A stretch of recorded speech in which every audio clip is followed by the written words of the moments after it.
The Senate will come to order. Chaplain Dr. Black will lead the Senate in prayer.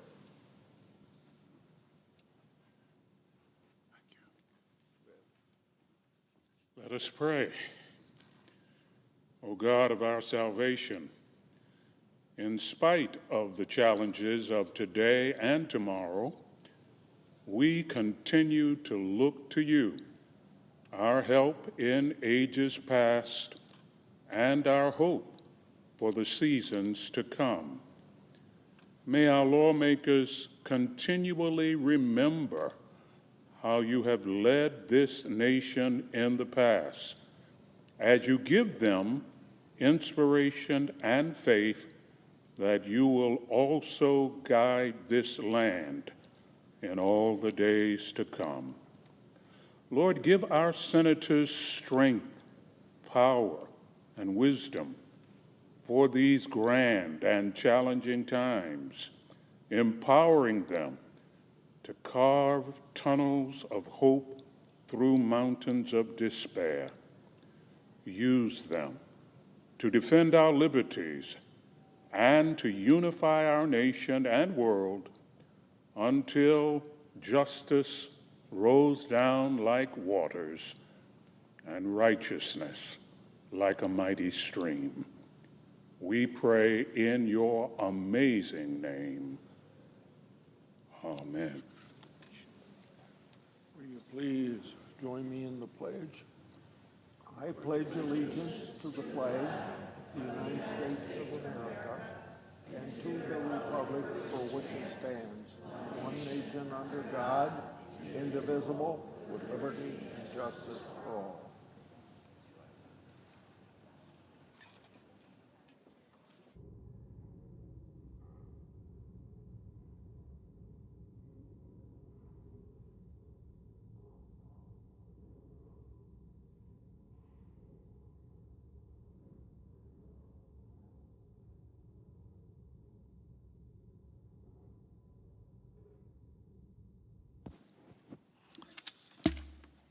Under the previous order, leadership time is reserved. Morning business is closed. Under the previous order, the Senate will resume consideration of S-2296, which the clerk will report. Calendar number 115, S-2296, a bill to authorize appropriations for fiscal year 2026 for military activities of the Department of Defense and so forth and for other purposes. Mr. President, Senator from Iowa. there's a not-so-perfect storm brewing for farmers in my state of Iowa and in agricultural states generally. Many factors are coming together and all at once, like low grain prices, high input costs, consolidation in the industry, and uncertainty from trade and tariffs. It's beginning to look more and more like the 1980s to me. One thing that concerns me is the lowering of land values in Iowa. Land value has gone down 3% since last year and down 5.4% since the same time in 2023. That's not as bad as it was in the 1980s. It was a very catastrophic drop in prices compared to what I just quoted you for now. And in the 1980s, that didn't happen overnight. It kind of crept up on us very slowly. And we don't want to let that happen again.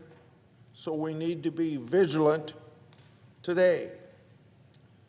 When it comes to land prices, as you know, if farmers lose too much land value, they won't be able to leverage against it for debt to cover their expenses. That happened in the 1980s. And as I said, it kind of crept up on us at that particular time. And Congress didn't see it coming soon enough. Congress waited too long to act. Farmers have been pleading with Congress for the last 2 or 3 years Congress had been pleading in the 1980s, pleading with Congress for 2 to 3 years before Congress was able to pass some help for the farmers. In the meantime, farmers went bankrupt, and a lot of farmers were lost due to suicide. Now, that may sound everyday business, but if you've been operating a family farm and you were the 5th or 6th generation doing that, and you lost it because of bankruptcy, low prices, land values going down, you become depressed and ashamed, and I'm sure that's why a lot of people committed suicide. Now, we have a farm safety net in place. We have tried to be on top of farmers' mental health to a greater extent than in the past. So hopefully, all these bad things that happened in the 1980s won't happen again. But I'm here saying I don't want to see it happen again. But we can't be complacent knowing the history of Congress being too slow to act. So Congress ought to act now before it's too late. I yield the floor. I suggest the absence of a quorum. Clerk will call the roll. Ms. Alsobrooks.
Mr. President, I ask unanimous consent that the quorum call be suspended. Without objection. Mr. President, we're now in day 6 of the Democrats' government shutdown. Day 6. And I'm wondering just what exactly Democrats think they're gaining from all of this. I guess they're getting points from the far-left interest groups that they've been coordinating their shutdown strategy with. But I highly doubt that they're earning a lot of points with everyday, hardworking Americans, like the voters that they lost in the last election. Mr. President, a Reuters headline from Thursday noted, and I quote, U.S. government shutdown threatens food aid program for low-income Americans. Let me just read that again, Mr. President. U.S. government shutdown threatens food aid program for low-income Americans. The article noted that while the Trump Agriculture Department is doing its best to continue administering the Special Supplemental Nutrition Program for Women, Infants, and Children, more commonly known as WIC, the program is, quote, critically low on funds. And it won't get new funds until Democrats agree to reopen the government. Mr. President, Democrats own this. They own any lapse in funding for critical food aid programs, just as they own every other negative effect of the shutdown. Because let's remember, Mr. President, the only reason the government is shut down is because Democrats refuse to accept a clean, nonpartisan funding extension. A clean, nonpartisan funding extension. We didn't ask Democrats to swallow any new Republican policies. We didn't ask them to swallow any partisan riders. We simply asked them to agree to a clean, nonpartisan bill. The same kind of bill, Mr. President, I might add, that they voted for 13 times. 13 times during the Biden administration. The Democrats said no. And I should note, Mr. President, that you don't have to take my word for it on the facts of the bill. Republicans aren't the only ones pointing out that this is a clean CR. Here's what the president of the Teamsters Union had to say the other day, and I quote, "A shutdown will hurt working people, period. Senators should pass the House-passed clean, short-term funding bill," end quote. Senators should pass the House-passed clean, short-term funding bill, end quote. Again, that from the president of the Teamsters Union. Or, you know, you could take the word of a mainstream journalist who recently noted, and I quote, "In a vacuum, this CR would get almost every Democrat vote." It just would. This is a clean CR that has no partisan riders, extends a bunch of programs that are Democrat priorities. It's clean. It's clean, Mr. President. So to summarize, Democrats have shut down the government because they refuse to accept a clean, nonpartisan bill. And why are they refusing to accept it? After all, as I mentioned, they supported similar bills 13 times during the Biden administration. The reason that they refuse to accept it is that Democrats still cannot get over the fact that the American people elected President Trump. And when their far-left base demanded a showdown with the president, Democrats fell in line. And now it's the American people who are suffering the consequences. I quote again, U.S. government shutdown threatens food aid program for low-income Americans. Threatens food aid program for low-income Americans.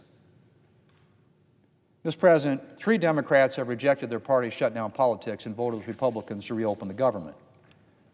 All Democrats will get another chance to vote to reopen the government later today. And for the sake of the American people, I hope at least a few more Democrats will join us to pass this clean, nonpartisan CR and let the Senate get back to work. Mr. President, I move to proceed to executive session to consider calendar number 459. Questions on the motion? All those in favor say aye. Aye. All opposed, no. The ayes appear to have it. The ayes do have it. The motion is agreed to. Mr. Clerk will report the nomination. Nomination, the judiciary, Jennifer Lee Mascott of Delaware, to be United States Circuit Judge for the Third Circuit. Mr. President, I send a cloture motion to the desk. Clerk will report. Cloture motion, we, the undersigned senators, in accordance with the provisions of Rule 22 of the Standing Rules of the Senate, do hereby move to bring to a close debate on the nomination of Jennifer Lee Mascott of Delaware to be United States Circuit Judge for the Third Circuit, signed by 17 senators as follows. Mr. President, I ask consent the reading of the names be waived, Without objection. and I moved to proceed to legislative session. Questions on the motion?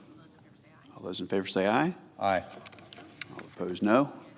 The ayes appear to have it. The ayes do have it. The motion is agreed to. Thank you, Mr. President. Mr. President, I suggest the absence of quorum. Clerk will call the roll. Ms. Alsobrooks.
Unanimous consent, the quorum be dispensed with. Without objection. Thank you, Mr. President.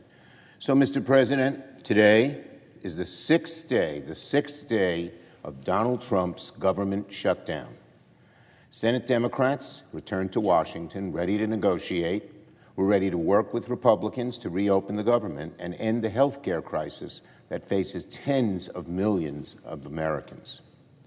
But it takes two sides to have a negotiation. We need the Senate Republicans and the House Republicans and the President to come to the table. And meanwhile, Donald Trump and Speaker Johnson seem to be on another planet. Instead of trying to solve this shutdown crisis, Donald Trump spent the weekend golfing and posting memes and deep fakes on the internet. He seems to think this shutdown is some big joke. He's wrong. People will lose their paychecks. Seniors will see Social Security support services slow down. There will be chaos for travelers. This shutdown is all on Donald Trump's shoulders, and Americans agree, according to the polls. Poll after poll after poll, from CBS to the Washington Post to Marist to Morning Consult and many others, consistently show that the public sees the president as most responsible for the shutdown. He's in charge. His party holds majorities across the government. So Americans naturally and correctly believe the burden is on him to fix this mess. Speaker Johnson, meanwhile, has canceled yet another week of session for the House. Why? Because the Speaker knows House Republicans are bitterly divided on health care. He knows a large chunk of his conference doesn't want to fix people's premiums at all. The right-wing MAGA folks. Meanwhile, some of his less extreme members feel a necessity to fix this mess. The Speaker knows these divisions in his conference are serious and deep. So what does the Speaker do with these divisions in his conference, almost irreconcilable? He ducks. He chooses the politically expedient way out. He keeps the Congress out of session for weeks at a time, passes to the Senate a partisan bill with no Democratic input. That's not leadership. That's derelict. Even today, the Speaker said that we can deal with the ACA crisis sometime later. He said, wait, kick the can down the road, to postpone any negotiation until the very last minute. Speaker Johnson, I ask him the question, why the wait? Why not solve this crisis now? If you're not ready to solve it now, how do we know you're going to solve it 45 days from now? When you won't even do it now, and the same reasons that hold you back now will exist then. Insurers are waiting around to set rates for next year. They're doing it right now, not 3 months from now. Delay has always been Speaker Johnson's MO. Speaker Johnson has survived by kicking the can down the road on every major issue under his speakership, promising everyone that the thing they wanted is just around the corner. He did it repeatedly with the Freedom Caucus, for instance. And he's doing the same thing now with health care. If Speaker Johnson is serious about lowering costs and protecting the health care of the American people, why wait? Most of America, when Johnson says later, they know he means never.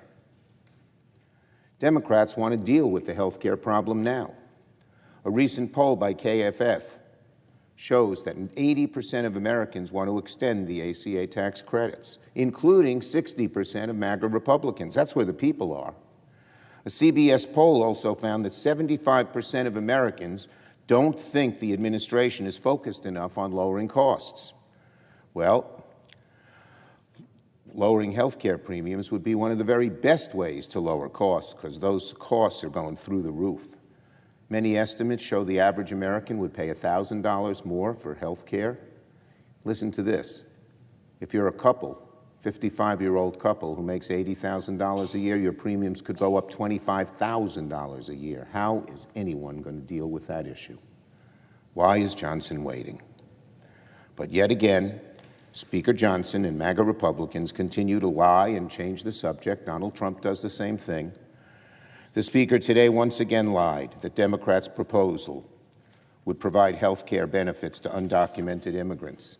He even cited a page number and section within our proposal he says supposedly proves the point. Of course our proposal doesn't say that. As the Sunday show talk commentators Johnson sent down with this weekend pointed out, and he had no real rebuttal. Saying that Democrats' proposal provides health insurance to undocumented immigrants is plain and simple, a blatant lie. It was a lie yesterday, it's a lie today, it'll be a lie tomorrow. Nothing in our proposal, not even the page the Speaker keeps citing as changes that, as fact checkers have repeatedly pointed out, independent fact checkers, not Democrats, not Republicans, just experts. Undocumented immigrants are not eligible for Medicaid, Medicare, or ACA credits under current law or under the Democratic continuing resolution proposal. It's been the law for decades. Instead, here's what Democrats want to do. We want to reverse the devastating cuts to American health care that Republicans passed in their big, ugly bill. We want to extend the ACA tax credits that lower costs for eligible Americans. These are the plain facts. But Speaker Johnson and Republicans don't want to deal with the facts. They don't want to talk about health care because they know the American people are appalled by their health care policies. So instead, they lie, change the subject. And Speaker Johnson and the House Republicans would rather duck out of town than come into session and do their jobs. You know, when Leader Jeffries and I met with the President, he, of all people, seemed at least to somewhat appreciate the immense harm of letting these ACA credits expire. Of course, we had to walk the President through it first because it seemed he had no clue of the crisis before our meeting. But frankly, what should happen now is this. The President should lean on Speaker Johnson to relent on his extreme refusal to negotiate. It's not a sustainable position for the Speaker to literally shut the entire House down and not do anything to solve this crisis. Again, why wait? Democrats are ready to solve this now. We urge Donald Trump to get Speaker Johnson and our Republican colleagues to come to the table with Senator Jeffries and I, negotiate and address this problem and fix it once and for all. I yield the floor.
President.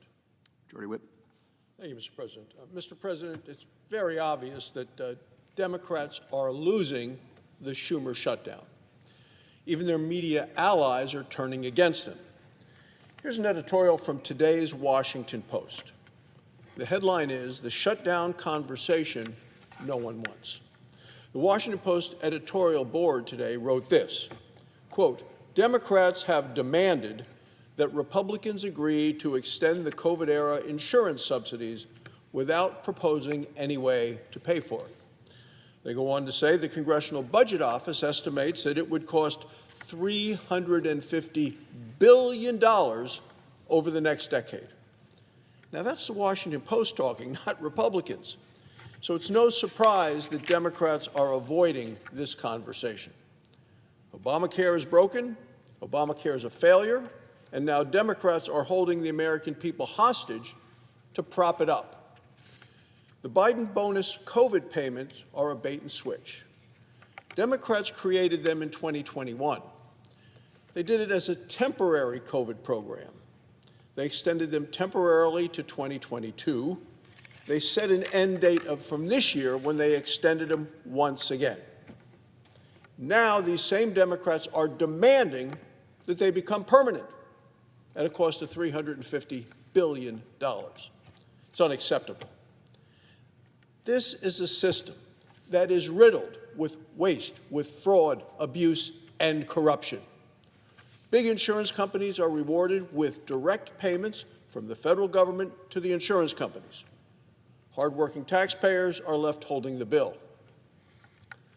Many of these policies, there are no premiums, no deductibles, no income limit, no accountability. Even families making $500,000 a year, they still qualify for these Biden bonus COVID payments. This is reckless, permanent new spending. The American people can't afford it. The American people know it. And even the Washington Post knows it and has reported on it today. Democrats lost the election, they've lost their media allies, and now they have lost the argument. Mr. President, on a related matter, here we are, day 6 of the Schumer shutdown. Senate Democrats have now voted 4 separate times to keep our government closed. Radical Democrats are shutting down the government with an outlandish list of demands, and you've seen them, Mr. President. Included in that list is giving free health care to illegal immigrants. When the interests of Americans and illegal immigrants collide, Democrats always seek to benefit the latter at the expense of the former. Think back to the last Democrat primary for president back in June of 2019 when they were having a big debate on live television. There were so many candidates that they actually had to do it 2 separate nights to get them all on the stage. Every running candidate for president was asked in that one debate if their platform would give free health care to illegal immigrants. Every single Democrat candidate on the debate stage that night raised their hand and said yes. Every one of them promised to give free health care to illegal immigrants. Senator Bernie Sanders was on the stage that night. He raised his hand. Senator Kristen Gillibrand of New York was on the stage that night. She raised her hand. Yes, free health care to illegal immigrants. Those are current members of the United States Senate who voted to shut the government down. They voted 4 times in the last 6 days. And it's more than talk. When Democrats get power, it's exactly what they're going to do. Look at California. In 2024, Governor Gavin Newsom expanded state-sponsored health care to illegal immigrants. He actually bragged about it. So there's no hiding from this. 1 year later, the Los Angeles Times reported that by doing this, costs had tripled.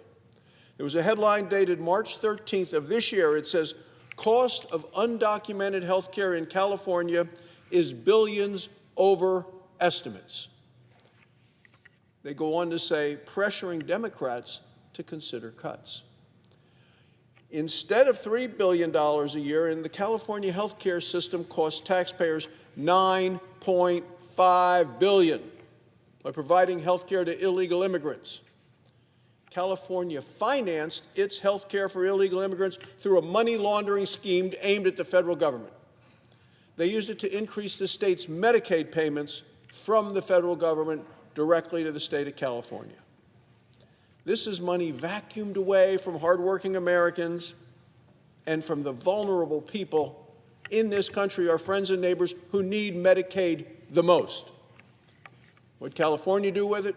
They used it for illegal immigrants, not for U.S. citizens.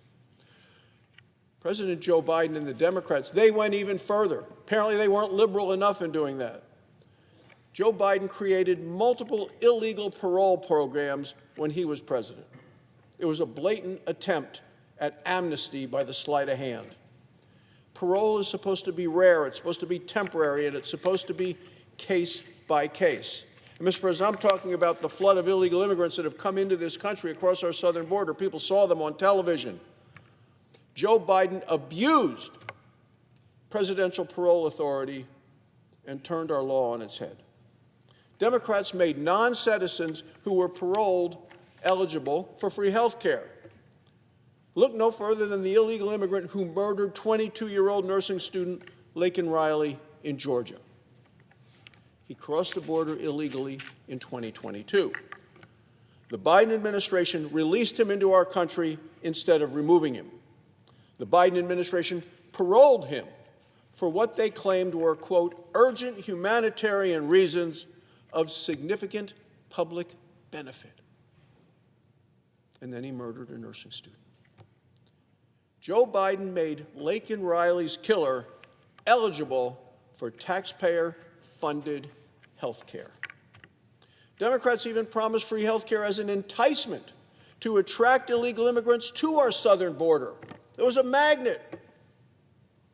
Well, Democrats have now shut down the government. Why? To defend a system where Laken Riley's killer can get taxpayer-funded free health care. That's who they are.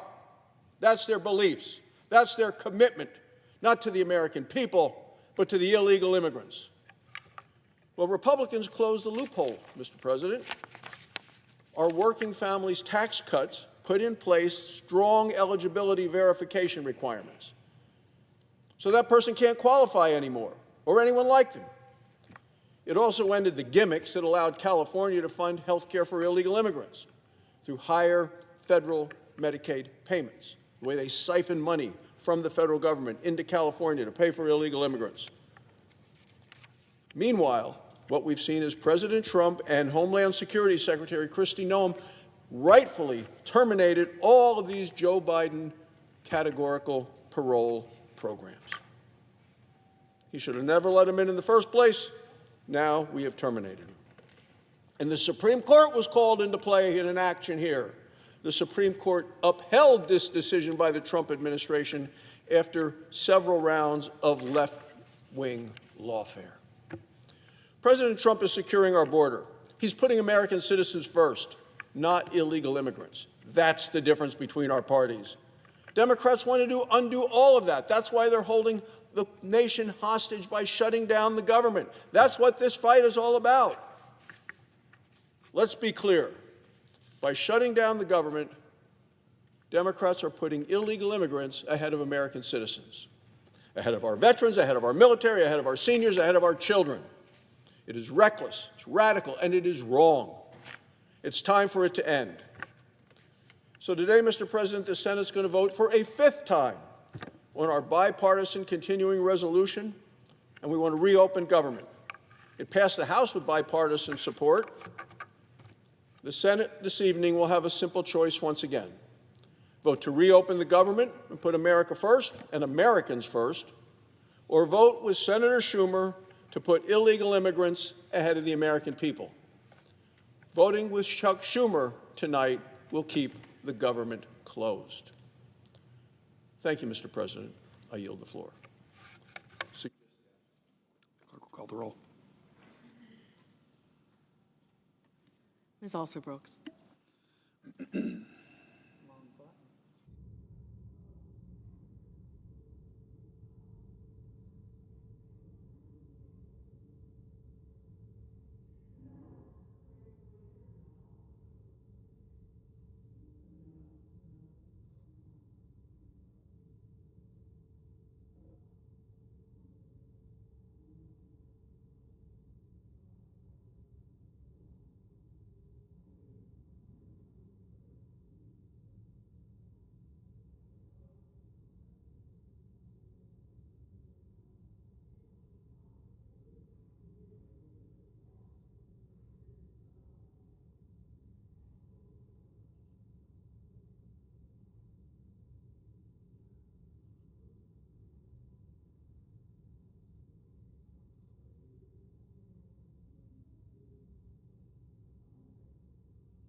Madam President,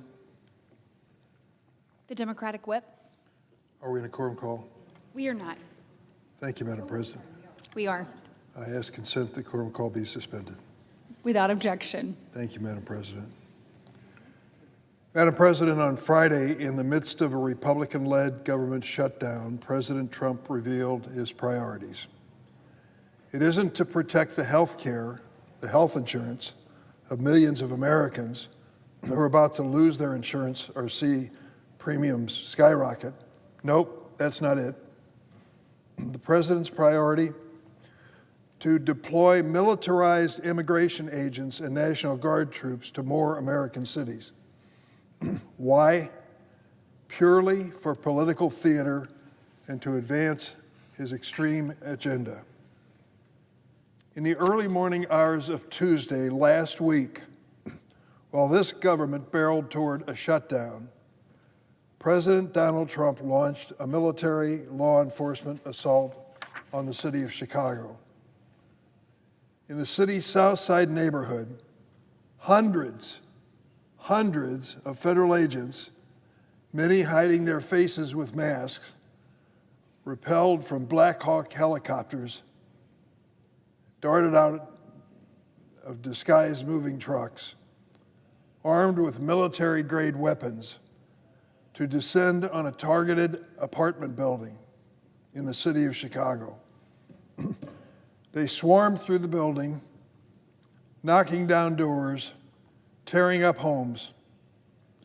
And it appears that these agents knew nothing in advance about the residents whose homes they were destroying. In fact, in the dead of night, federal agents reportedly started checking on the residents as they brought them out of the building.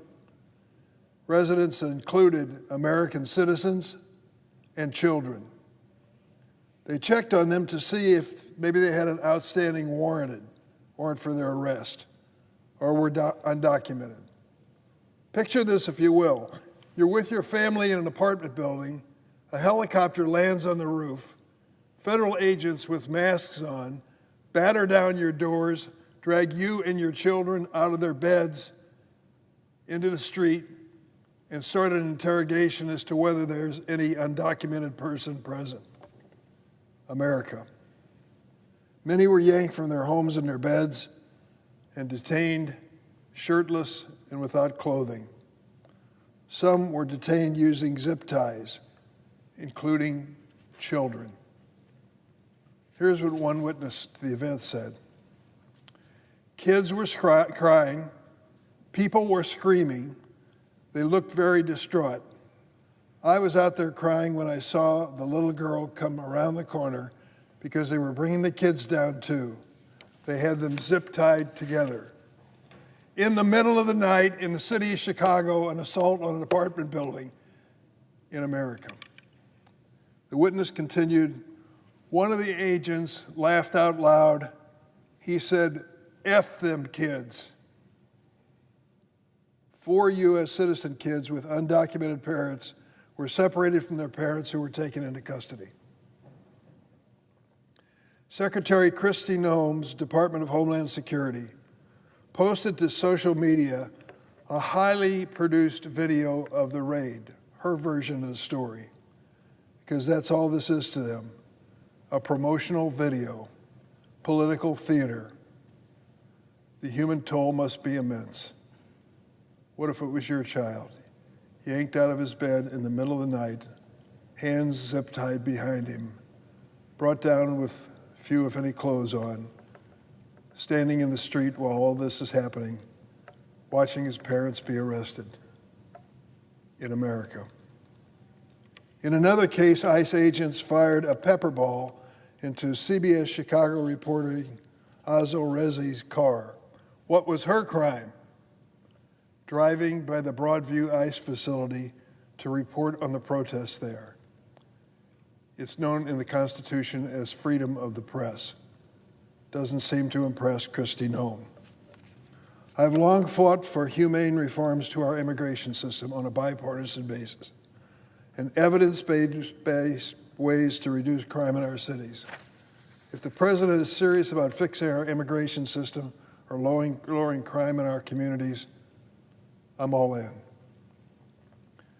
But sending in militarized federal immigration agents and National Guard troops to terrorize Chicago or any American community in any state is not the American way.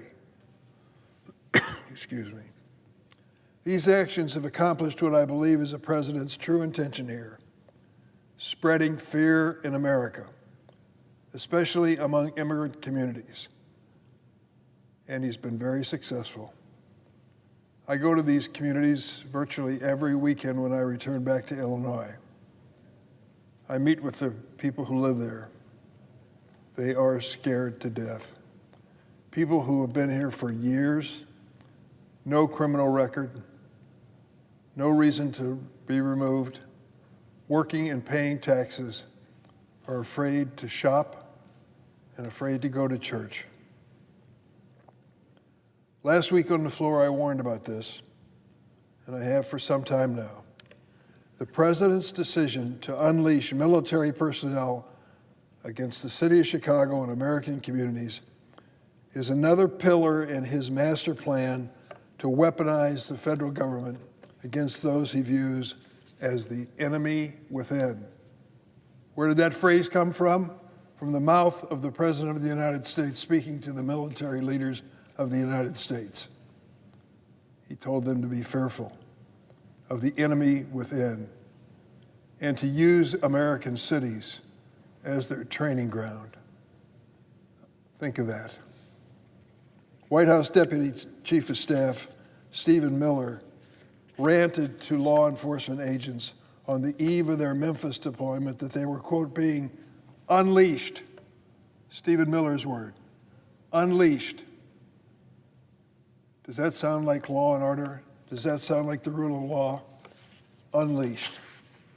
In addition to Memphis and Chicago, this president has targeted cities like Los Angeles and Portland. Reckless immigration raids, unnecessary deployment of military power over the objection of state and local officials. I fear these disturbing developments are the latest indicators that we are on a slippery slope into control by the Trump regime. The president is attempting to overturn the Department of Justice, the FBI, ICE, and the military into his own personal police force. This not only erodes trust between communities and the people tasked with protecting them, it is an existential threat to civil liberty, the rule of law, and the core values of who we are as Americans. This is what's at stake, and this is a defining moment we're in. In times like these, you have a choice. You can stand up and speak out, or you can be silent, or maybe you could cheer. It's your choice as Americans.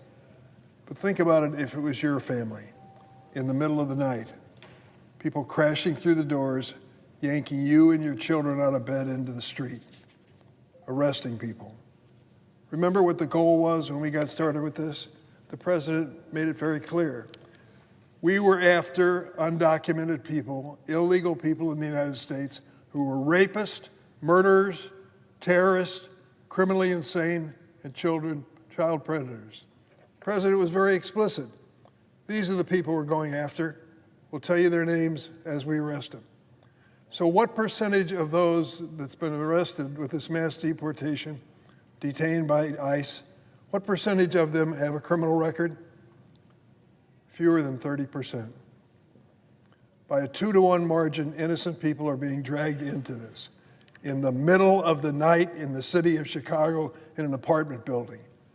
Children are being treated like pawns in the Trump political game. Today, Illinois Attorney General Kwame Raoul filed a lawsuit to block the administration's unconstitutional attempt to deploy troops in Illinois.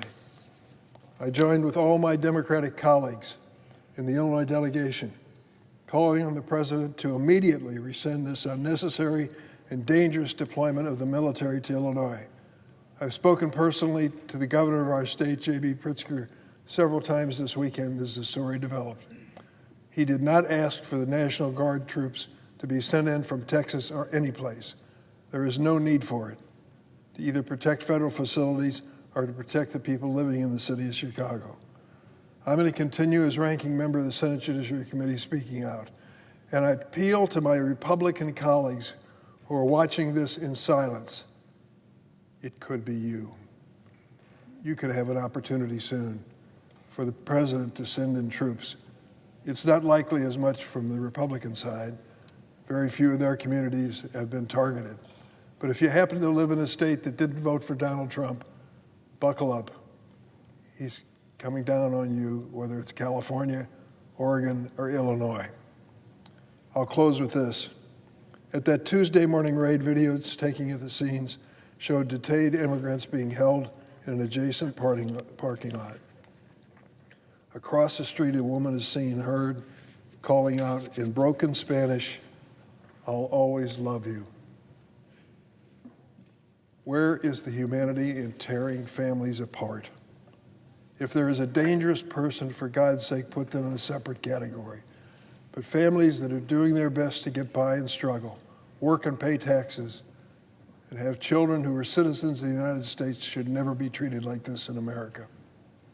In an interview recently, Secretary Noem was quoted as saying, "This country is a country of laws. If you don't like the laws, go change them. We are enforcing them." She said that is sending a message to the whole world. The Secretary is right. The administration certainly sent a message in Chicago on Tuesday night, a shameful message, one that shouldn't be part of American history. Terrorizing families with midnight raids and troops in our streets is writing a shameful chapter in our nation's history. This is going to make America great again. President Trump is not intent on fighting crime. He is intent on spreading fear, and in doing so, he is destroying the values which define us as Americans. I yield the floor.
President. The senator from Texas. Madam President, are we on a quorum call? We are not. Madam President, it's been 6 days since Senate Democrats have shut down the federal government. They did that by blocking a clean continuing resolution, as it's called around here, a stopgap spending bill that would take us to November the 21st to provide enough time to try to work out appropriations bills for full year funding, which are highly preferable to simply operating on autopilot, as a continuing resolution would do. And this has already passed the House of Representatives. So all we need to do to reopen the government is for five Democrats to join 3 other Democrats and Republicans to vote to reopen the government, not forever, but for the next 9 weeks or so. Let's not forget that it was partisan antics on their part that have brought us where we are today. We've now voted not just once, but 4 times on the House-passed clean government funding bill. While 3 Democrats have seen the light, as I said earlier, and have joined Republicans in voting for a clean continuing resolution, they have routinely done this in the past. When President Biden was in office, when Chuck Schumer was the majority leader, we voted for, I think, 13 separate continuing resolutions. But so far, they've refused to do so out of pure spite and partisanship. Government shutdowns have unfortunately become far too common in Washington, but I think it's important to take a minute to consider the impacts, the real world impact on our constituents back home. Since Texas is obviously one of the largest states in the country, it will suffer an outsized impact. The Lone Star State is home to about 130,000 federal civilian employees. This number includes 33,000 who work with the Veterans Health Administration. These are the folks who serve our veterans, who we are duty-bound and obligated, morally obligated to support. But 33,000 of them will be negatively impacted by this shutdown, already have been. Almost 18,000 of these employees of these total number, work for U.S. Customs and Border Protection. These are the folks that stop illegal drugs from entering in the country and make sure that illegal aliens don't make their way into the country, as we've seen during the last 4 years. Close to 6,000 Texans work for the Transportation Security Administration, the folks that you encounter at airports and various different ports that help manage the flow of travelers going to and from security screenings before they board flights. Finally, the Lyndon B. Johnson Space Center in Texas has 3,000 employees, but is expected to furlough about 70% of them due to the lapse in federal funding. What happens to these federal employees during a government shutdown? Well, the most dramatic thing that happens to them is they don't get paid. Even those that are deemed essential and who have to work, they work without pay, just as those who are furloughed work without pay. Now, before I came to the floor, I looked up a statistic, and I think it sounds about right, but 6 out of 10 Americans live paycheck to paycheck. And while it may be okay for members of Congress, particularly wealthy members of Congress who don't have to worry about living paycheck to paycheck, to miss a paycheck, it's catastrophic to many, many Americans who live paycheck to paycheck, who don't have adequate savings to help them weather a government shutdown. And while each of these categories receive back pay once the government's reopened, they cannot receive a paycheck during the shutdown.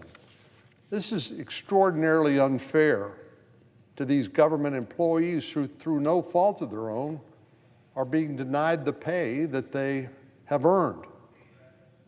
Now, this will have a particularly serious impact on our military and Department of Homeland Security personnel, many of whom have been designated as accepted, or we used to say some were essential employees, but they have to stay on the job, in other words.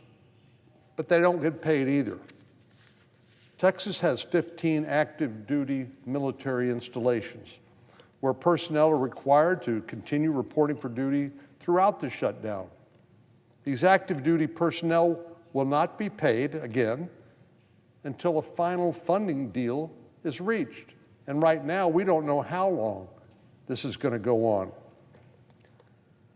I know most of us come to the floor and express our gratitude, our profound gratitude to our men and women in uniform and their families that serve our country and keep us safe.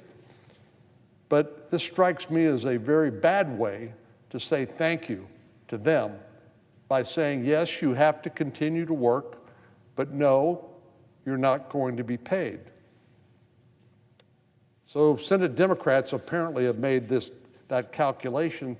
This is how they thank them: by cutting off their pay, denying them their livelihood, and holding them hostage over petty partisan demands. In addition to active duty military personnel, I mentioned Customs and Border Protection. All of them are expected to continue reporting for duty day in and day out during the government shutdown. Our Border Patrol agents, who bore the brunt of Biden's open border policies, working hundreds of hours in some of the harshest of conditions, and have processed millions of illegal aliens flooding into the United States courtesy of President Biden. Now we're telling them, or at least Senate Democrats are telling them, you're not going to get paid. This is how they have chosen to reward these patriotic men and women who keep our borders secure, by shutting down the government and denying them their paycheck. And why do Senate Democrats think this is so important? Well, they've told us what their demands are, what the ransom that they are demanding. They want us to wipe out a $50 billion rural hospital stabilization fund that was part of the One Big Beautiful Bill. Many of us represent rural states that have large rural areas, and access to health care is a big problem. And we had tried to address that problem by providing a significant fund, this Rural Hospital Stabilization Fund, to help address those concerns. But Democrats want to take that away. We also said in the One Big Beautiful Bill, no money can go to provide health care for illegal aliens. Access to free government services is one of the magnets that draw people to come to our country in the first place. This is one of the so-called pull factors that the Border Patrol talks about. And we said no more free health care for illegal aliens, which is a magnet for people to enter the country the wrong way, not the right way. And Democrats want to restore that free health care to illegal aliens as part of their demands for reopening the government.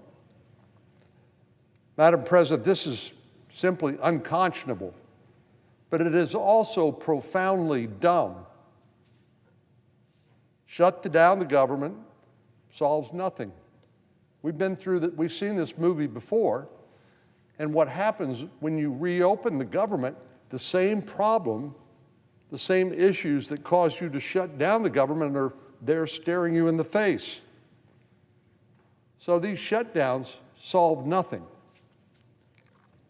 I don't know how Senate Democrats can continue voting against a clean government funding bill like they themselves have previously supported on a routine basis, knowing that the men and women who keep them and us safe are working for free, without a paycheck, for no other reason than that Senate Democrats refuse to give up on their partisan pipe dreams. FEMA employees, Federal Emergency Management Agency, who are first responders in a case of natural disaster, are also expected to continue to be working without paid during hurricane season, no less. In addition to law enforcement and emergency personnel, a government shutdown affects all Americans one way or the other. It affects travel, it affects access to public lands. TSA workers and air traffic controllers have to keep working, and these are the people that make sure our airlines operate safely and on time. But they have to work without pay. The hiring and training of any new air traffic controllers, which we know is a real problem and an important issue, all that will stop during the time the federal government shut down. No new hiring of new personnel to help make our air traffic safe. All of this because Senate Democrats can't work in a bipartisan manner to keep government open even for a few weeks. The government shutdown also impacts our national parks and federal lands. Texas boasts 3.2 million acres of federally operated public lands, including Big Bend National Park, Guadalupe Mountains National Park, and Padre Island National Seashore. National parks face a partial shutdown, meaning that some areas, such as open-air sites, will remain open to the public, but buildings that require staffing, like museums, will have to close.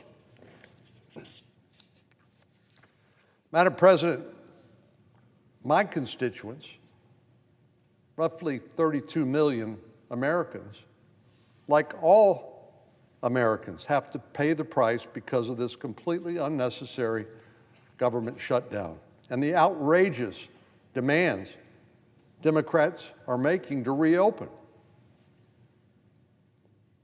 All of this lies squarely at their feet.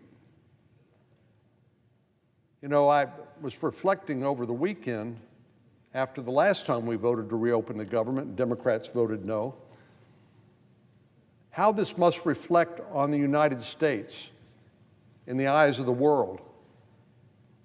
You know, I think most countries, most people around the world look at the United States as sort of that city on the hill, the place where they would like to live or at least visit, because we have the largest, most successfully functioning democracy in the world, with high standards of living, the opportunity for people to work hard,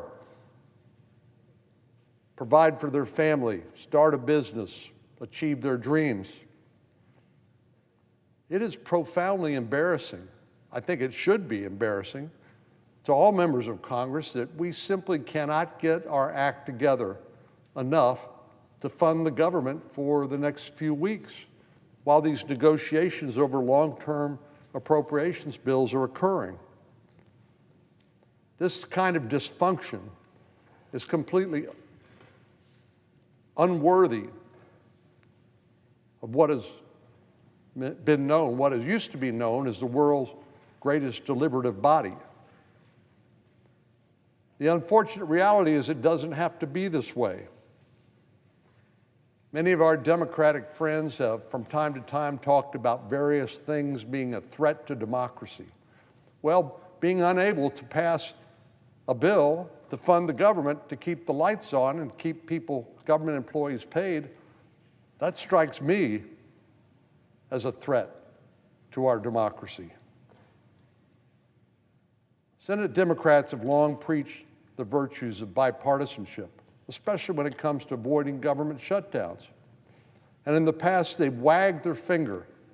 We've seen it all on social media and on cable TV. They've said shutdowns are idiocy. That's what the Democratic leader said on TV years ago when the shoe was on the other foot. He said it's idiocy. Well, I agree with him. It was idiocy then, and it's idiocy now. The American people may not understand the ins and outs of what goes on here, but what they can smell from a mile away is hypocrisy. And that's all this is, sheer hypocrisy.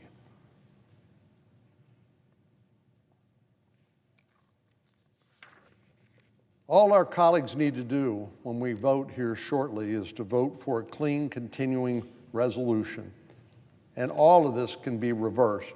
And we can get back to the working together to try to solve some of the issues that I know they care about as well. We all care about access to health care.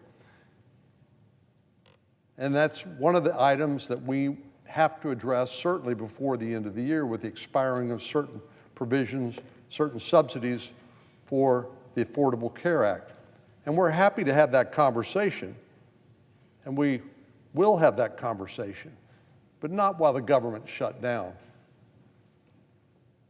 So the good news is, well, let me back up and say the bad news is government shut down. The good news is that can end today, this afternoon. Democrats have an opportunity to vote with Republicans to pass a clean continuing resolution as they have at many times in the past. So I hope we can all join arms and say, let's put an end to this nonsense and pass this legislation on what will now be the fifth opportunity. The American people are counting on us, and we shouldn't let them down. Madam President, I yield the floor.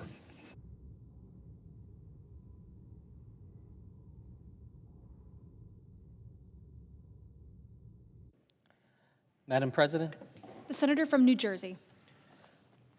Madam President, I asked people back home in New Jersey how they felt about this moment in our country. And what I heard falls into this category of saying that they said that they felt like things are spinning out of control. That every day feels like a new crisis. Every day the anxiety grows deeper. Every day it seems like we move further from a solution. And in order to find a solution to this moment, we need to understand the problem. The problem that we face and that I want to talk about with you today is that we have a government that has been hijacked at the highest levels by people who act like mob bosses. Now, I get it. I'm from Jersey. We know a thing or two about mob bosses. But I want to be clear. This isn't pulling off a Lufthansa heist or having members of your crew get lost in the Pine Barrens. This is about a Trump administration that is using the same tactics we've seen time and time again in movies and in real life. Extortion, corruption, intimidation, and violence. All of these things that have become hallmarks of the Trump presidency. And I bring them up today, 6 days into a government shutdown, because this is what the Trump administration is focused on. The Trump administration is not focused on lowering your costs. If they were, they'd be here at the Capitol today working to find a way to lower healthcare costs as we're about to see them spike for millions of Americans, potentially kicking large numbers off their coverage who can't afford it. The Trump administration is not focused on creating jobs or creating economic opportunities. If they were, they'd be here in both the Senate and the House today, working to make sure that we're investing in the kinds of things only government can provide. Things that make us more competitive, more innovative, more prosperous. The Trump administration is certainly not focused on keeping you and your family safer. If they were, they'd be here at the Capitol today, in both chambers, working to get our troops paid or to address the real challenges at home and abroad that threaten our security.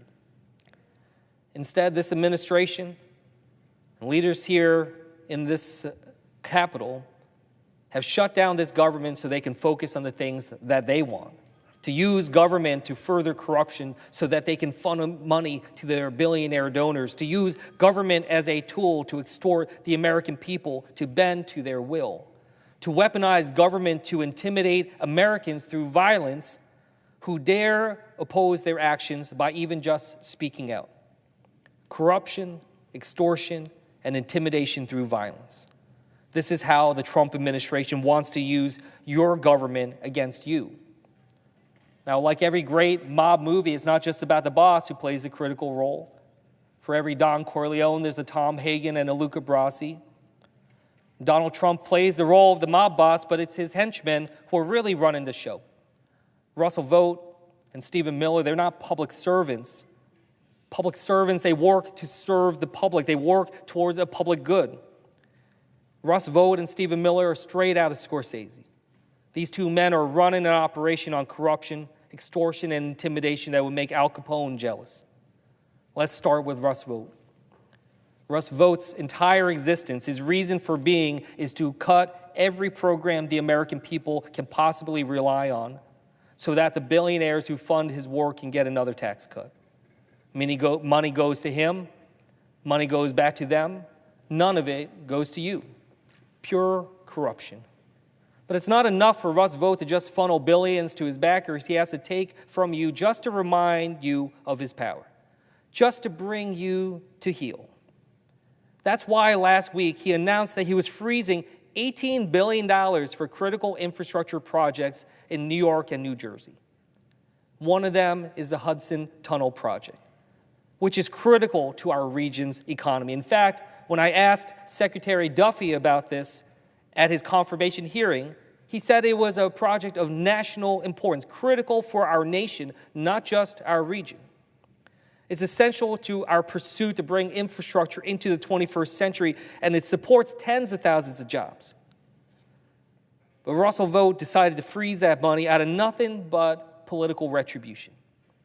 He decided to freeze this money because he thinks he can punish the people of New Jersey for demanding the government actually work for them, for demanding that we actually work to lower costs. It doesn't just stop at New Jersey. It froze billions in dollars for transit projects in Chicago and more than $8 billion in Department of Energy projects in states across the country just because those states voted for Democrats in the last election. Didn't try to stop those exact types of projects in states that voted for Donald Trump in the last election. Russell Vought acts like a mob boss because he thinks he can use his levers of government to funnel money to his friends and take away your services when you've gotten out of line. Last week, I went to New Jersey for a day and heard from my constituents about how they're seeing this shutdown. And one woman said something that really stuck out to me. Because I asked her, if you had a chance to be able to say one thing to Donald Trump and these Republican negotiators, what would it be? And this was an independent voter. She said, I would want to tell them that it's our money. It's the American people's money, not Trump's personal bank account. She's absolutely right. This isn't Russell Vaught's money to take away whenever he pleases. We've seen him do that through something called rescissions, something that completely ignores the framework our founding fathers put in place nearly 250 years ago. That Congress, on the behalf of you, the people, decide how your money is spent. And when that decision is made on behalf of you, your will, your money can't be overturned and taken away simply because a single bureaucratic mob boss decides to exercise his power. It's not just taking money away. We need to remember that this isn't Russ Vaught's money to use as a tool to extort his imagined enemies into following his orders. We need to remember that this is your money, it's your government, and it should work for you. But right now, the Trump administration isn't working for you. It's working to grow and consolidate its own power. And that brings us to our second mob boss, Stephen Miller. Stephen Miller thinks he's the enforcer. He thinks it's his job to defeat Donald Trump's enemies. And again, like Russell Vought, he doesn't seem to see himself as a public servant. He's not even here to make your family safer or to protect your country. Let's look at how Stephen Miller operates as a mob boss. Stephen Miller and this administration have taken the issue of our broken immigration system, and instead of working to actually fix it, they've used it as an excuse to rapidly militarize parts of our government and deploy them against our own people in our own cities, in our own towns. It starts with going after criminals, people who should actually be sought after and detained, but that's not where it stops. We have seen thousands of American service members sent into American cities. We have as many National Guard, we have as many Americans in uniform here in Washington, D.C. than we do in Iraq. We have seen American weapons of war, including Black Hawk helicopters, used against Americans in places like Chicago. And we have seen Miller and other members of this administration effectively call anyone who simply disagrees with them terrorists, including the Democratic Party, while calling for the use of state power to dismantle them. Now, I want to reflect on that phrase for a moment, state power. Stephen Miller isn't talking about using the power of our government to make your lives better or work for you. He's not talking about using it to make your neighborhoods safer. He's talking about using it against you if you get out of line. He's talking about using it against anyone who disagrees with this administration, for anyone who stands in their way. We know that because Donald Trump has basically told us so. He told a room of all of his nation's top military officials, seemingly convened only to show he had the power to do so, that they should prepare for a, quote, war from within. He told the leaders of the most powerful military in the history of the world to prepare to battle the, quote, enemy from within. That means Americans at home. And again, we know that because Donald Trump has said it. In the same convening, he said he wants to use American cities as training grounds for the military. American cities, places where we live, where we go to work, where we bring our our kids to school. That is where Donald Trump wants to exercise power over you. We have the finest military in the world. The purpose of that military is to defend our Constitution, to defend the American people, to deter our enemies and be prepared to fight them if necessary. The American people are not that enemy, and deploying our military in America's streets weakens our readiness to defend against real threats. Donald Trump and Stephen Miller and this administration will keep finding new excuses to seize power and threaten to use it against you. In the words of a federal judge, one that Trump appointed, ours, quote, is a nation of constitutional law, not martial law. And the actions of the Trump administration, quote, risk blurring the lines between civil and military federal power to the detriment of this nation. We are seeing this administration launch military strikes against individuals from Venezuela with no legal authorization or justification. We're seeing this administration, Mr. Miller specifically, call legal decisions that he doesn't like, quote, an organized terrorist attack. We're seeing this administration use intimidation and violence as tools not to make us safer, as if that was ever acceptable, but to make us submit. At the end of the day, that is this administration's aim, submission. Like every mob boss, they want you to kiss the ring. They want your loyalty, but not just that, they want your fealty. And the things they don't understand is that Americans don't bend the knee. We don't kiss the ring. We don't pledge loyalty to a boss. This is the people's government. It's not a tool for corruption. It's not a tool for extortion. It's not a tool for intimidation and violence. It is a tool for growing opportunity and prosperity. It is a tool for providing security and freedom. And it's a tool for everyone, not just the bosses. So yes, we need to work to reopen our government. And in doing so, we need to make sure that people don't drown under a wave of rising healthcare costs.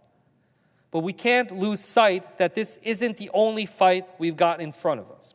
President Trump has handed power to Russ Vought and Stephen Miller, and they've used that power to take away your opportunities, your security, and your freedoms. When we reopen the government, we need to fight to make sure it's working for you, the American people. You deserve better than to live under the thumb of mob bosses. We're going to fight every day to make sure that you can. Thank you, and I yield back.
Madam President.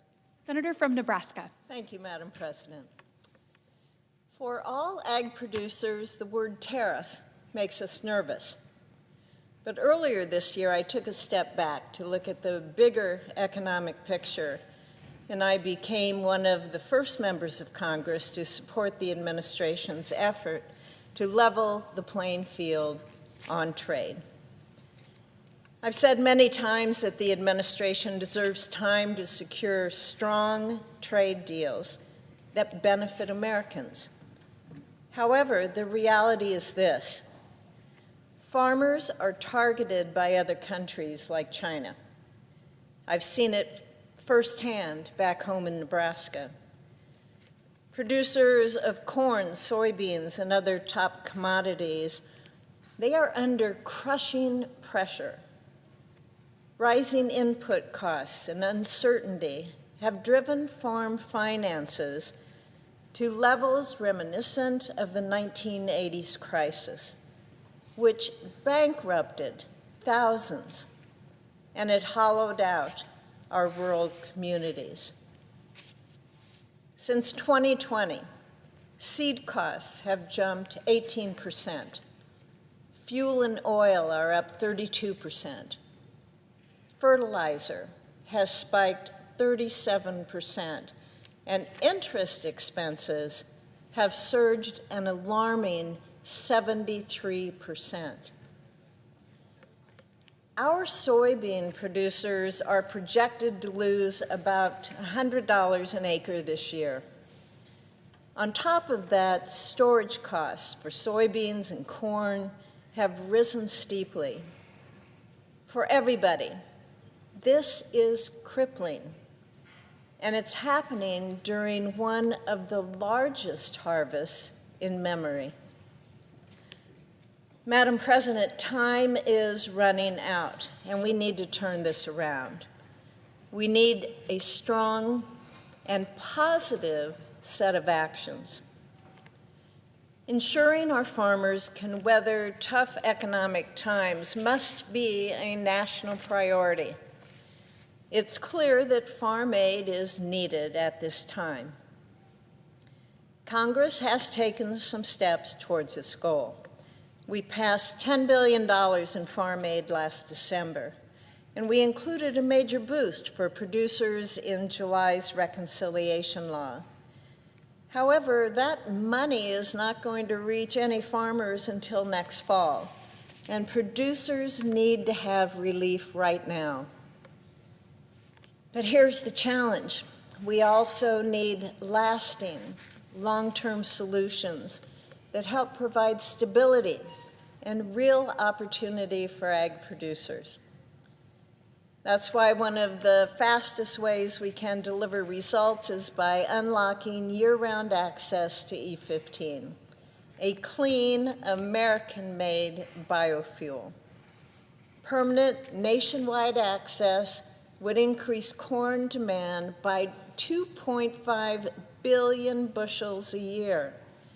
It would lower gas prices for families, and it would drive new revenue into rural communities. President Trump's day one order to promote E15 through his National Energy Emergency Declaration, that was a strong start. But temporary fixes, they don't cut it. That's why I reintroduced my nationwide Consumer and Fuel Retailer Choice Act earlier this year.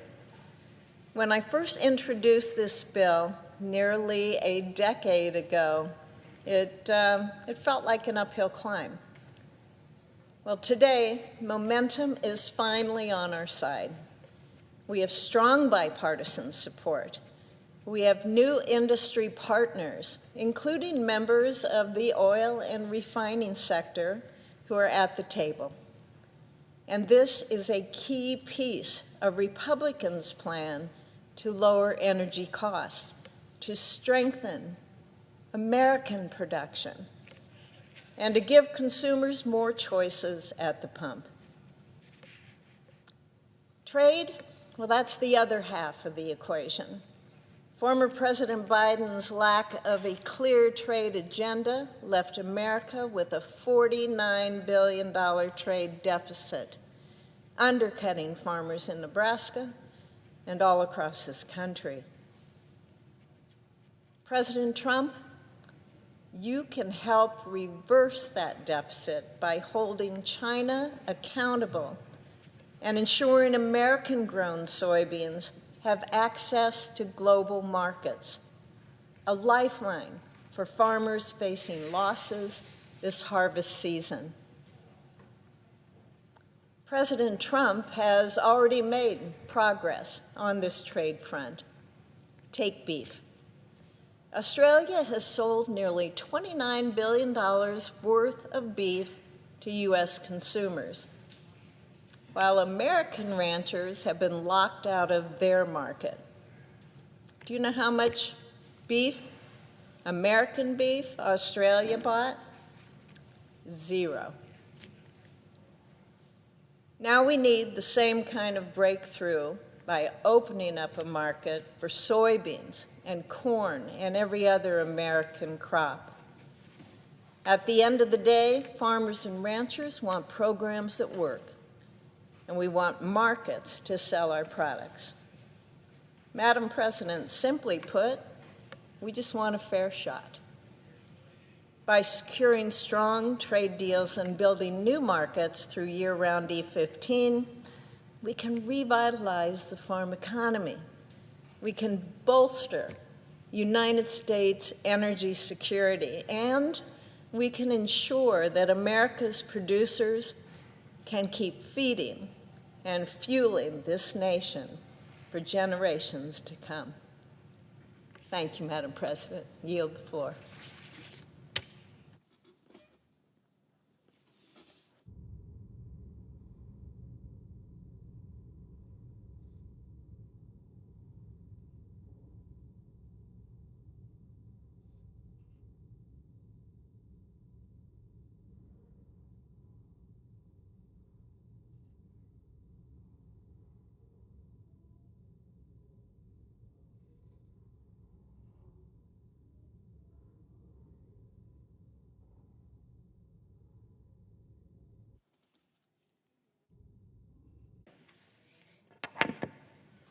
Madam President. The senator from Nebraska. Madam President, I ask unanimous consent that it be in order for the two leaders to enter motions to reconsider without being on the prevailing side with respect to the cloture votes on the motion to proceed to S2882 and HR 5371. Further, that mandatory quorum calls with respect to S2882, HR 5371, and the en blanc nominations provided for under the provisions of S-Res 412 be waived. Without objection. Thank you, Madam President. I yield the floor.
report the motion to invoke cloture.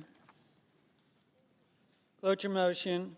We, the undersigned senators, in accordance with the provisions of Rule 22 of the Standing Rules of the Senate, do hereby move to bring to a close debate on the motion to proceed to calendar number 167S2882, a bill making continuing appropriations for the fiscal year ending September 30th, 2026, and for other purposes, signed by 17 senators.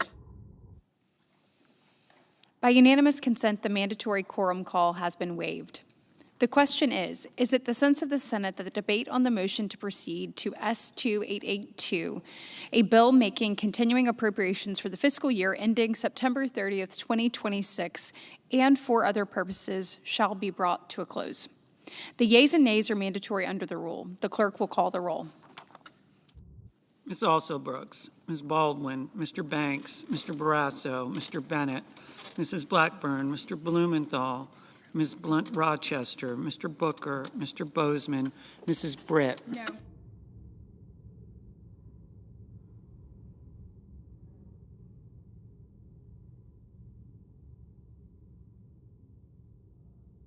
Mr. Budd.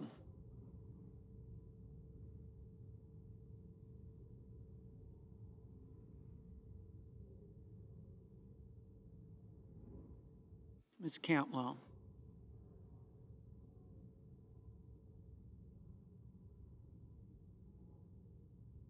Mrs. Capito.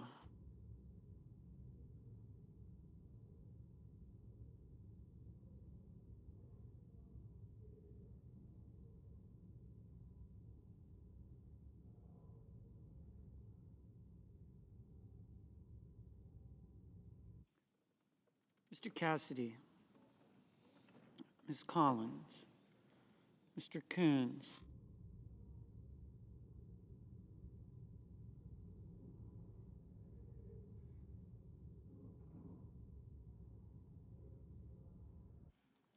Mr. Cornyn. Ms. Cortez Masto. Mr. Cotton. Mr. Kramer. Mr. Crapo. Mr. Cruz. Mr. Curtis. Mr. Daines.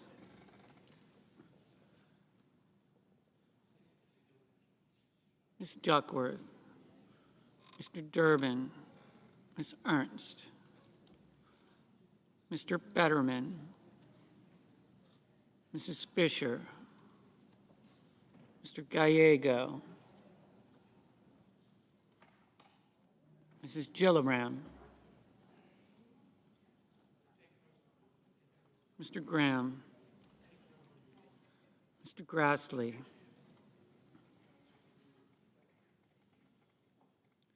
Mr. Haggerty. Ms. Hassan. Mr. Hawley. Mr. Heinrich.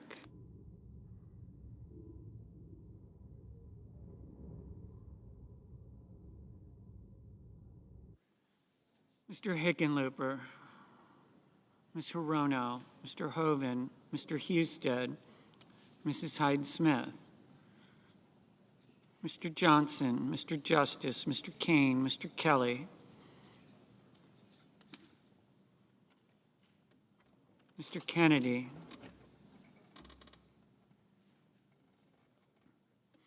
Mr. Kim, Mr. King, Ms. Klobuchar, Mr. Langford, Mr. Lee, Mr. Lujan, Ms. Lummis, Mr. Markey, Mr. Marshall, Mr. McConnell, Mr. McCormick, Mr. Merkley, Mrs. Moody, Mr. Moran, Mr. Moreno, Mr. Mullen, Ms. Markowski, Mr. Murphy, Mrs. Murray, Mr. Ossoff, Mr. Padilla, Mr. Paul, Mr. Peters, Mr. Reed, Mr. Ricketts, Mr. Risch, Ms. Rosen, Mr. Rounds, Mr. Sanders, Mr. Schatz, Mr. Schiff, Mr. Schmidt,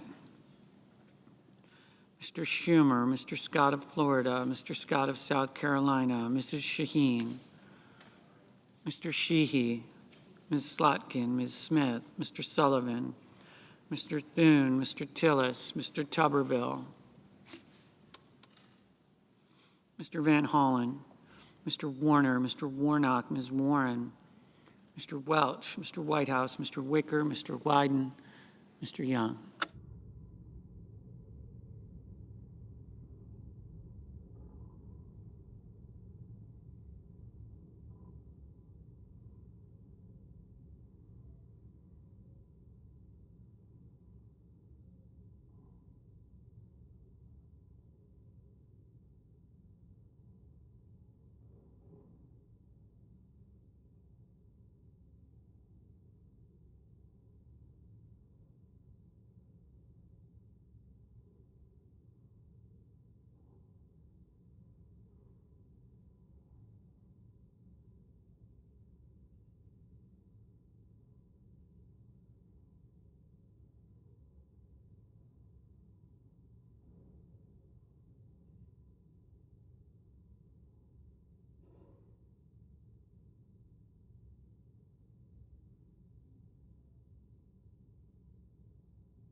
Senators voting in the affirmative: Cantwell, Kane, Kim, King, Lujan, Merkley, Padilla, Peters, Reed, Wyden. Senators voting in the negative: Banks, Barrasso, Britt, Capito, Ernst, Fisher, Husted, Lummis, Marshall, McCormick, Moreno, Paul, Wicker. Ms. Collins. Ms. Collins, no. Ms. Hassan, aye. Mr. Scott of Florida, no.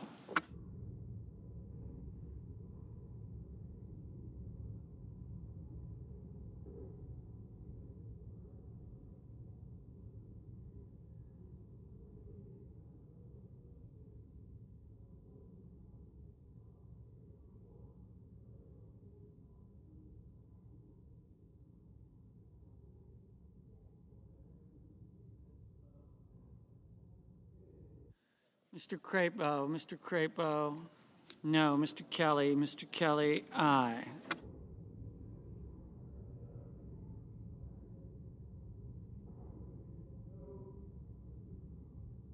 Mr. Scott of South Carolina, no.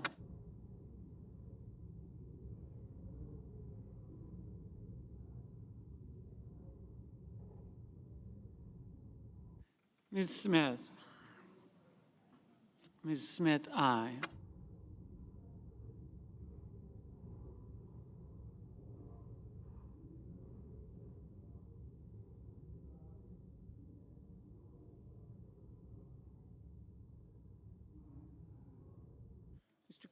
Mr. Kramer, no.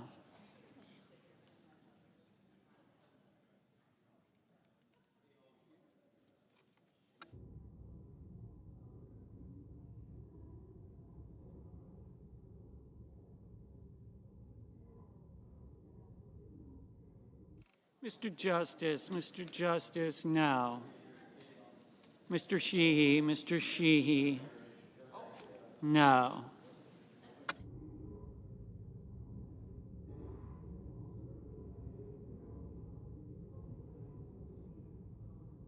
Mr. Rounds, no.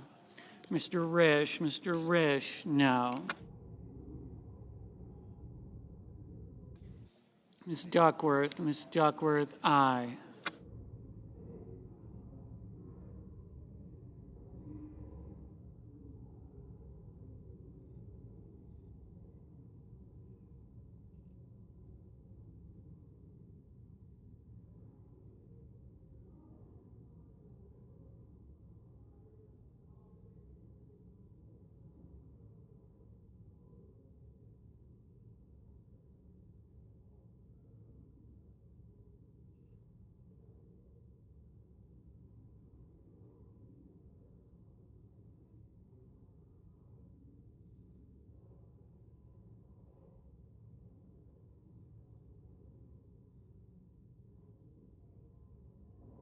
Mrs.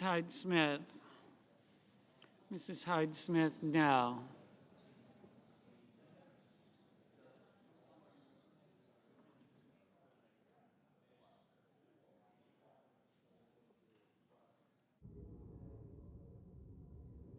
Mr. Van Hollen, aye.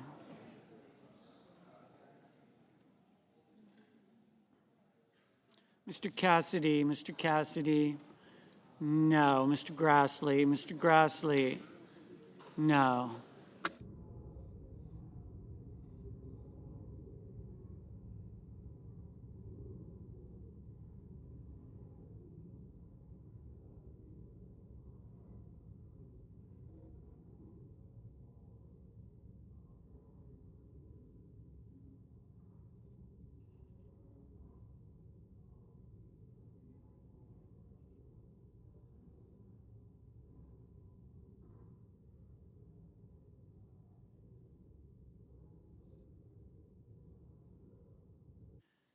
Mr.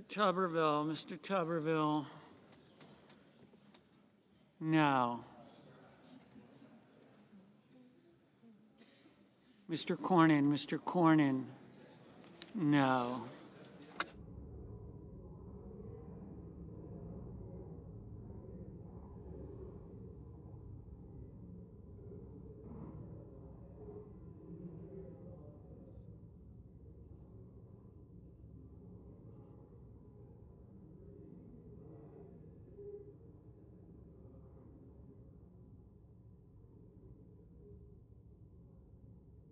Mrs. Shaheen, aye. Mrs. Blackburn, no. Ms. Blunt Rochester, aye.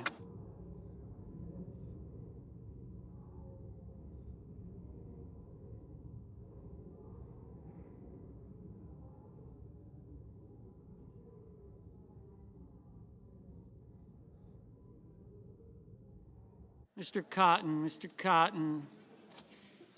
no. Mr. Blumenthal, aye.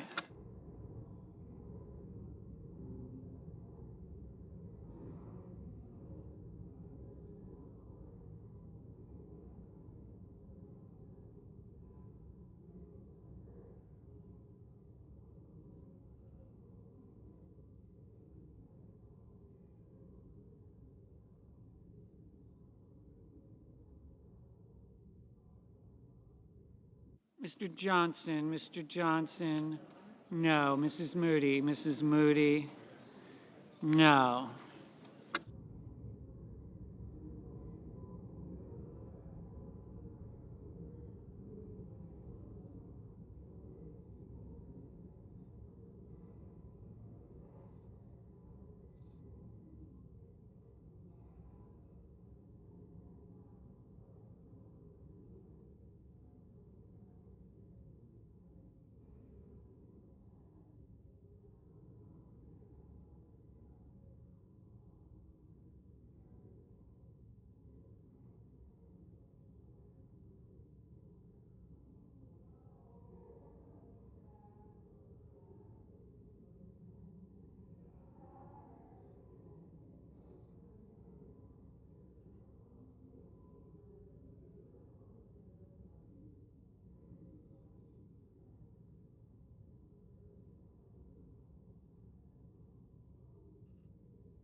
Mr. Ossoff, aye. Mr. Moran, no. Mr. Langford, no. Mr. Daines, no.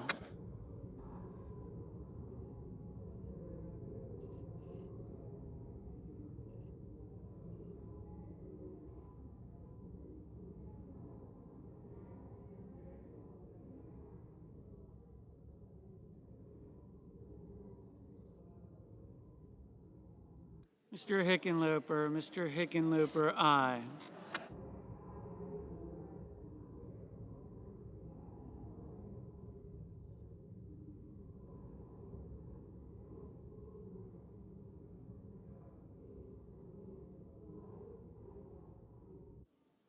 Mr. Mullen, no. Ms. Hirono, aye. Mr. Thune, no.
Mr. Ricketts, no.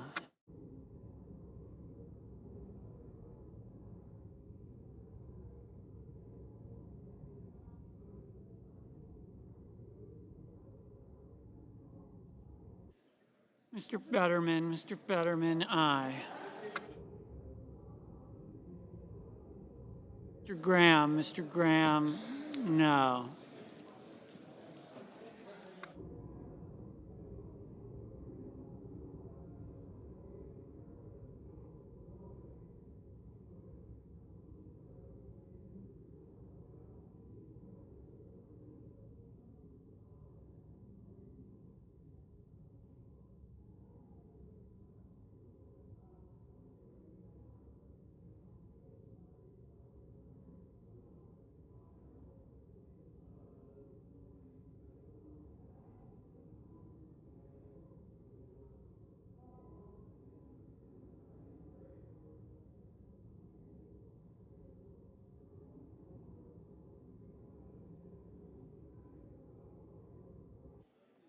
Mr. Haggerty,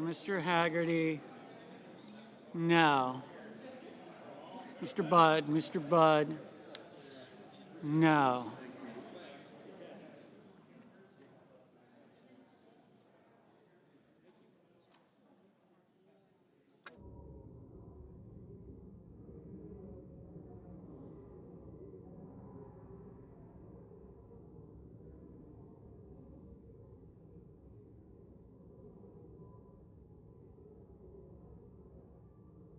Mr. Coons, aye.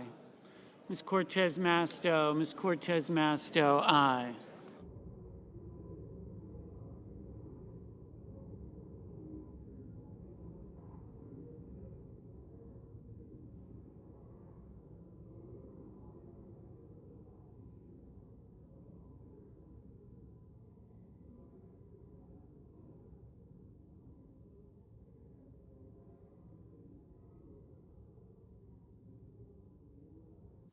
Mr. Cruz, no. How close are we? Mr. Markey, aye.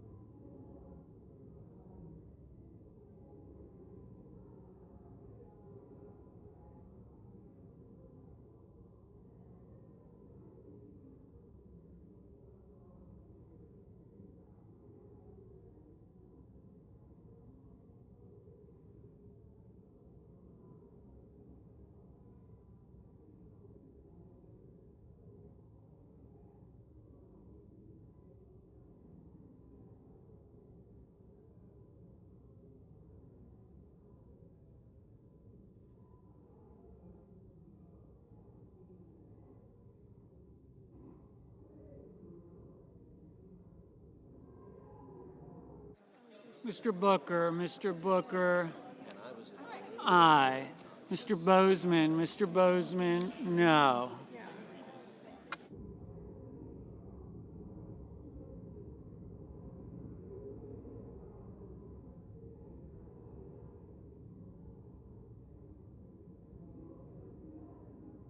Mr. Murphy,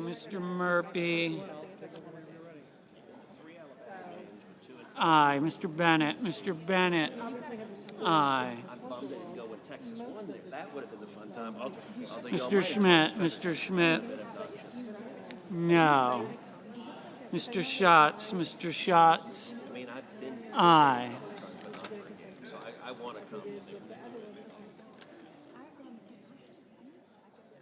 Mr. Sanders, aye. Mrs. Murray, aye. Ms. Baldwin, aye. Ms. Warren, aye. Mr. Warner, aye. Mr. Shipp, aye. Mr. Lee, no.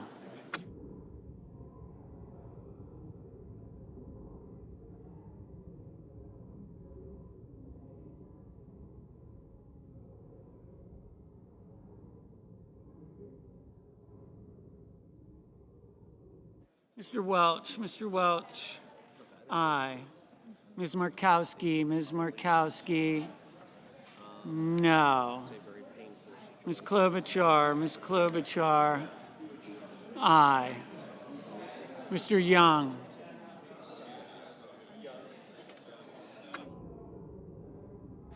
Mr. Young, no.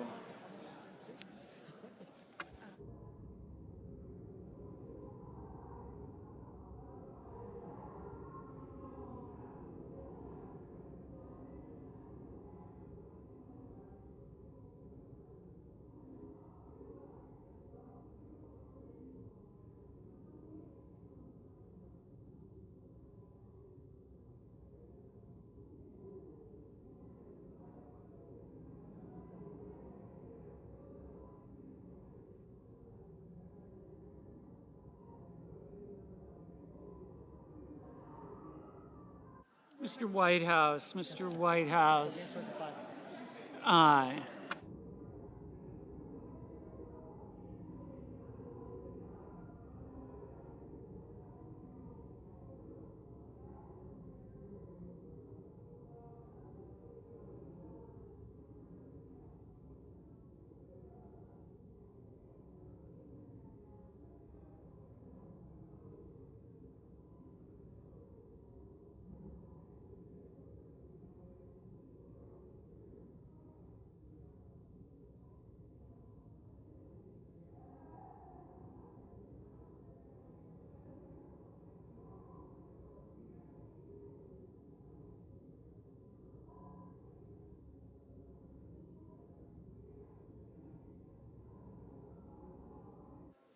Mr. Durbin, aye.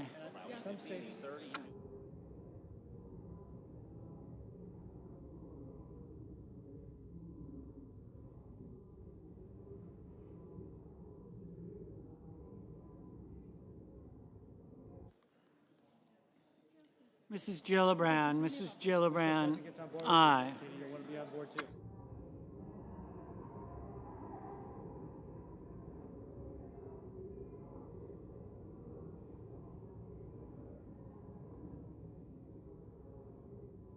Mr. Hawley, no. Mr. Hoven, no.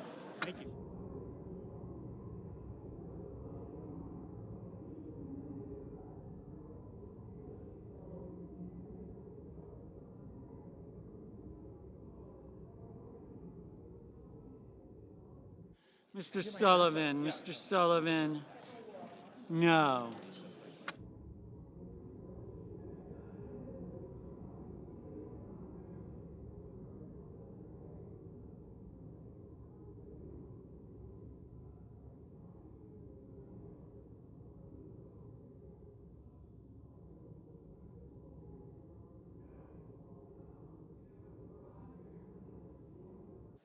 Ms.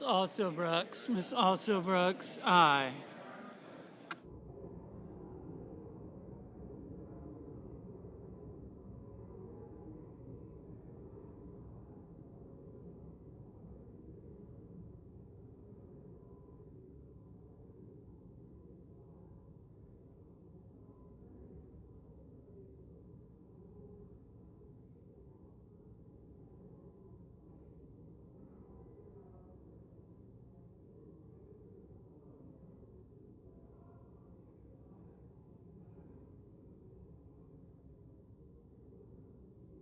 Mr.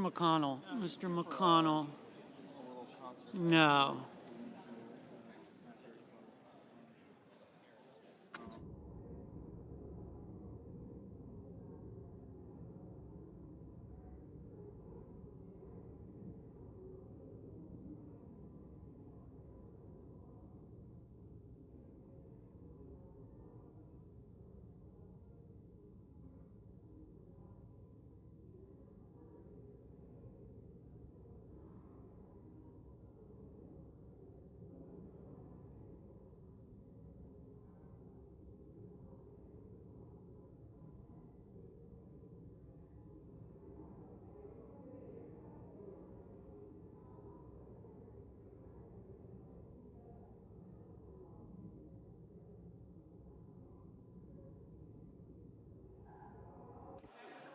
Mr. Gallego.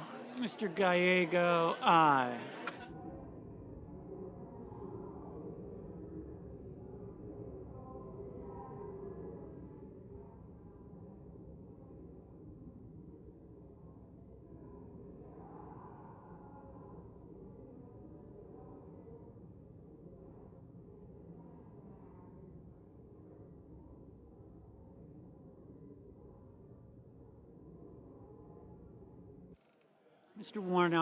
Mr. Warnock, aye.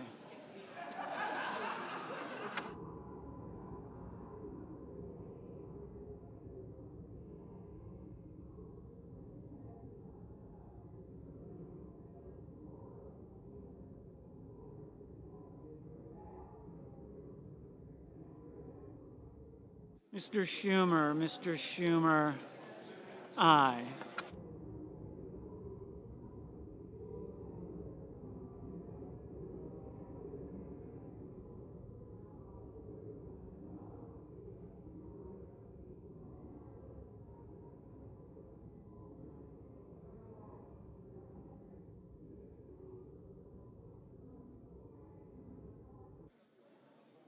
Ms. Slotkin, aye. All right.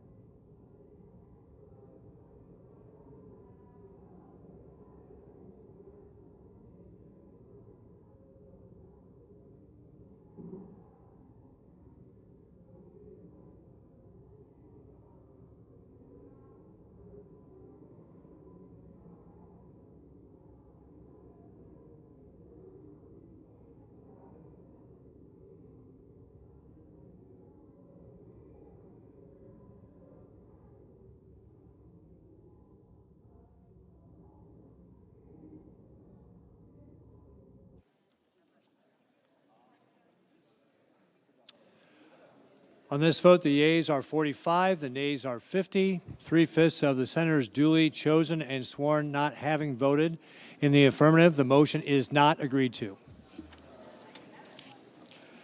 The clerk will report the motion to a vote cloture. Cloture motion. We, the undersigned senators, in accordance with the provisions of Rule 22 of the Standing Rules of the Senate, do hereby move to bring to a close debate on the motion to proceed to calendar number 168, H.R. 5371, an act making continuing appropriations and extensions for fiscal year 2026 and for other purposes, signed by 17 senators. By unanimous consent, the mandatory quorum call has been waived. The question is it the sense of the Senate that debate on the motion to proceed to H.R. 5371, an act making continuing appropriations and extensions for the fiscal year 2026 and for other purposes shall be brought to a close? The yeas and nays are mandatory under the rule. The clerk will call the roll. Ms. Also Brooks. Ms. Baldwin.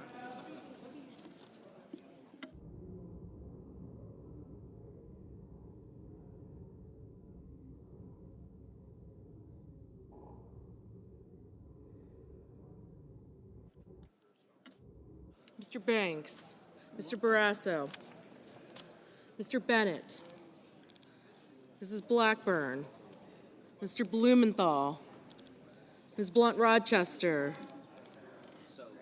Mr. Booker, Mr. Bozeman, Mrs. Britt, Mr. Budd, Ms. Cantwell,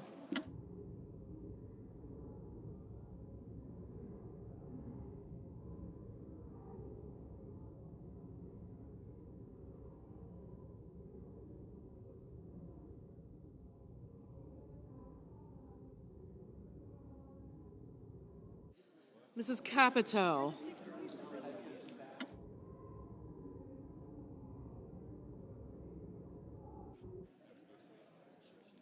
Mr. Cassidy,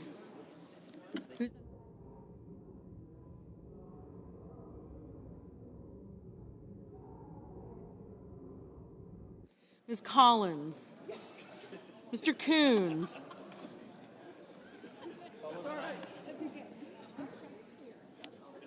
Mr. Cornyn, Ms. Cortez Masto, Mr. Cotton, Mr. Kramer,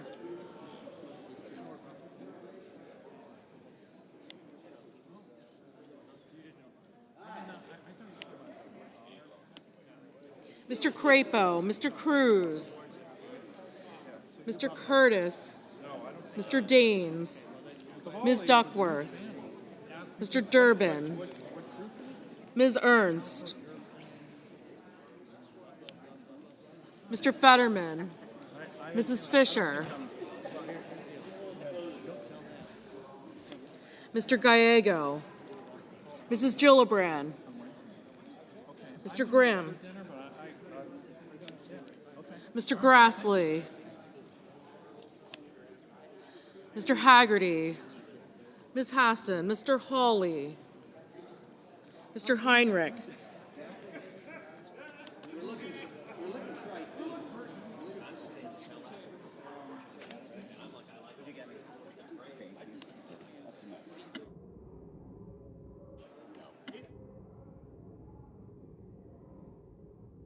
Mr. Hickenlooper, Ms. Hirono, Mr. Hoven, Mr. Husted, Mrs. Hyde-Smith, Mr. Johnson,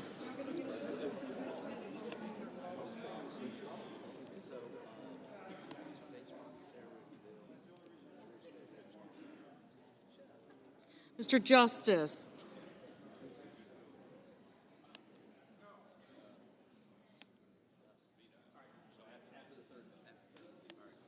Mr. Kane,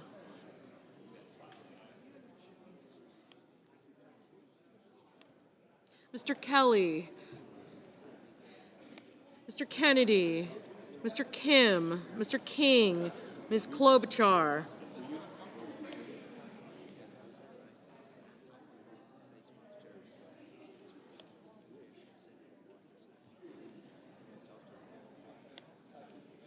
Mr. Langford, Mr. Lee, Mr. Lujan, Ms. Lummis, Mr. Markey, Mr. Marshall,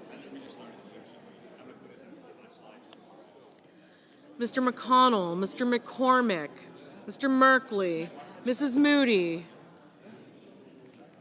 Mr. Moran, Mr. Marino, Mr. Mullen, Ms. Murkowski, Mr. Murphy, Mrs. Murray, Mr. Ossoff, Mr. Padilla, Mr. Paul, Mr. Peters, Mr. Reed, Mr. Ricketts, Mr. Risch, Ms. Rosen, Mr. Rounds, Mr. Sanders, Mr. Schatz, Mr. Schiff, Mr. Schmidt,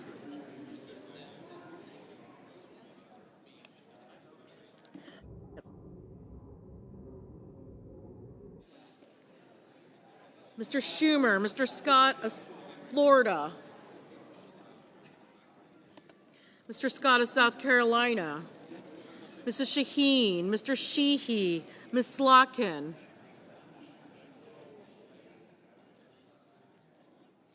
Ms. Smith, Mr. Sullivan, Mr. Thune, Mr. Tillis, Mr. Tuberville,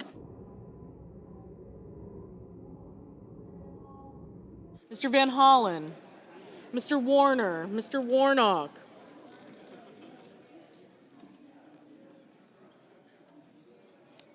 Ms. Warren, Mr. Welch, Mr. Whitehouse, Mr. Wicker, Mr. Wyden, Mr. Young.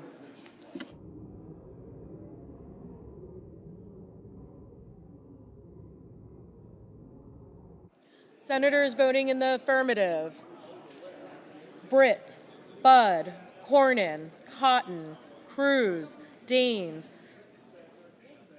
Fisher, Graham, Hawley, Husted, Hyde-Smith, Langford, McConnell, Mullen, Ricketts, Sullivan, Tuberville, Wicker, and Young. Senators voting in the negative: Baldwin, Blumenthal, Blunt-Rochester, Cantwell, Coons, Duckworth, Durbin, Gallego, Hassan, Hickenlooper, Kane, Kelly, Lujan, Merkley, Murphy, Murray, Paul, Reed, Sanders, Schiff, Slotkin, Warner, Warren, Welch, Whitehouse, and Wyden. Mr. Ossoff, no. Mr. Peters, no. Mr. Warnock, no.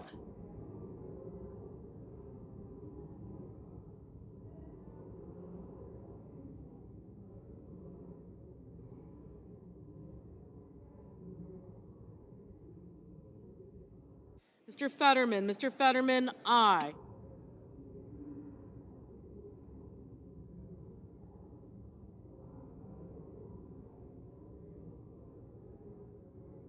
Ms. Klobuchar, no. Ms. Smith, no.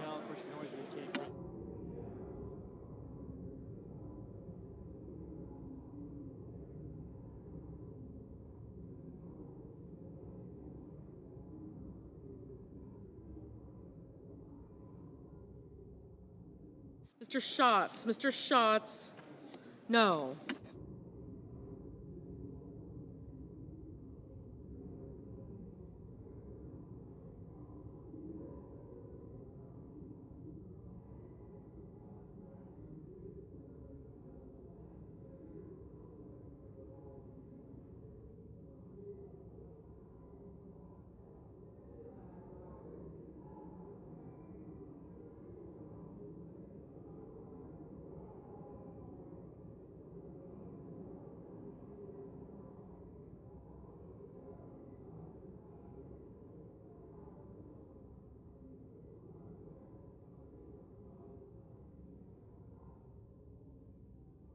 Ms. Collins, aye.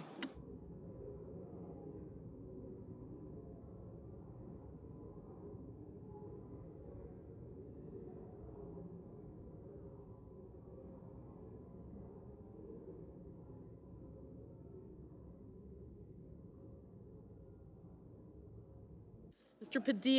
Padilla, no.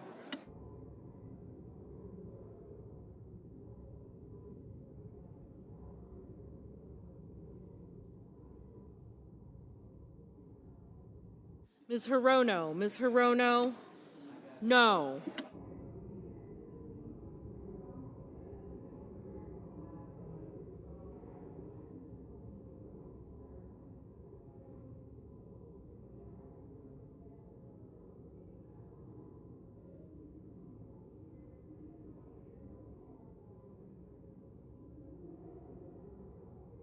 Mr. Rounds, aye.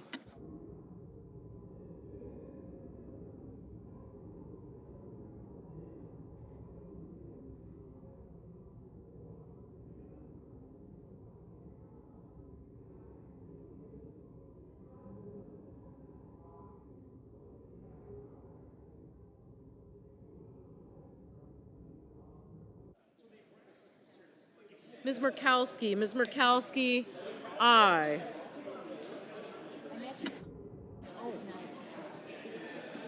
Mr. Kim, no.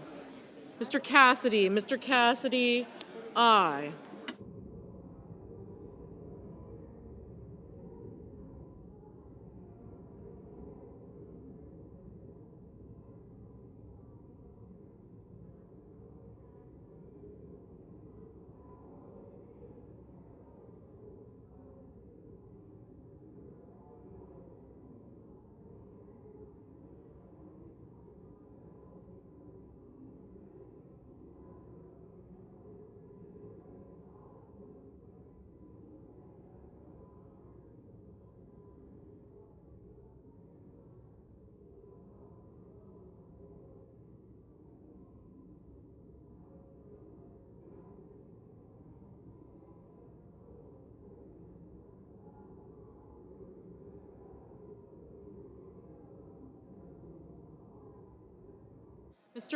Mr. Risch, aye.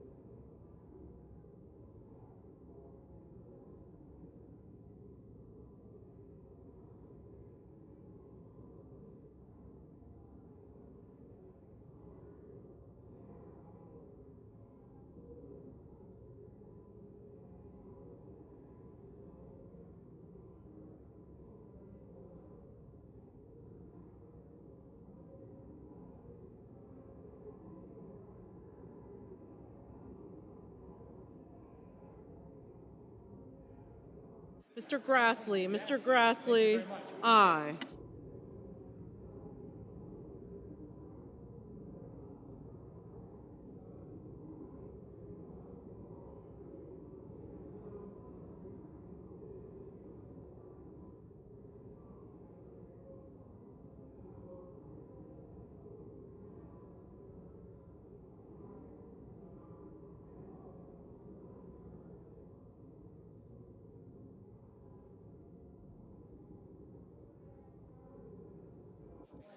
Mrs. Gillibrand, Mrs. Gillibrand, no.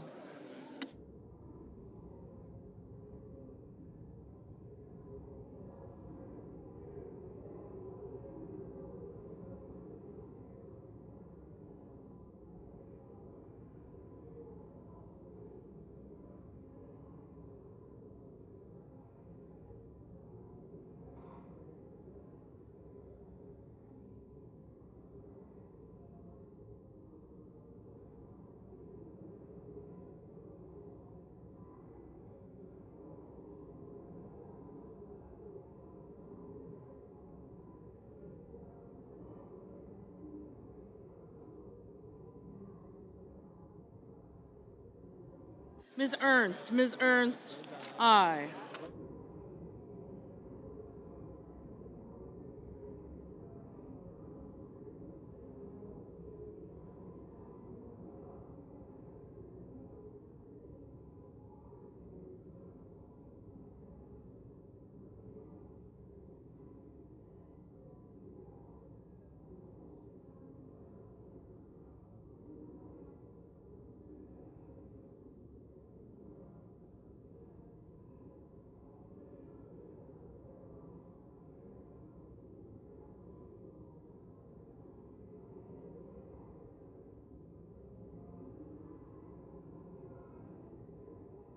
Mr. Hoven, aye.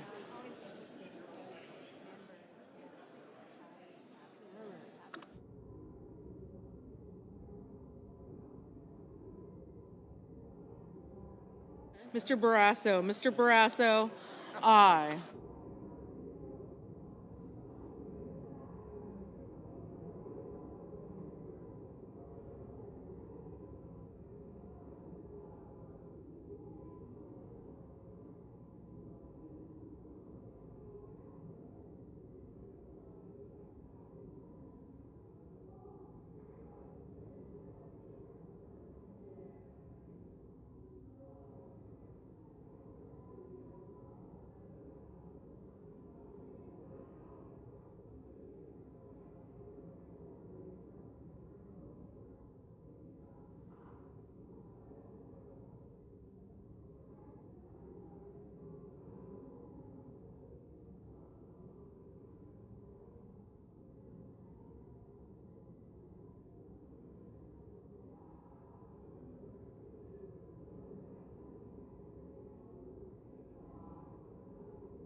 Mr.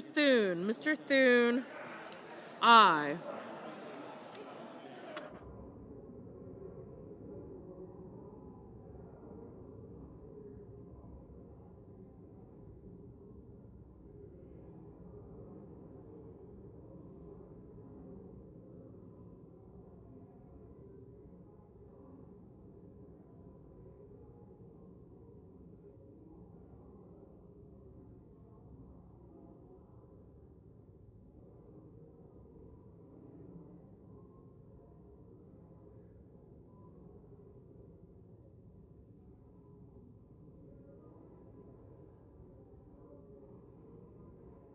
Mr. Kramer, aye.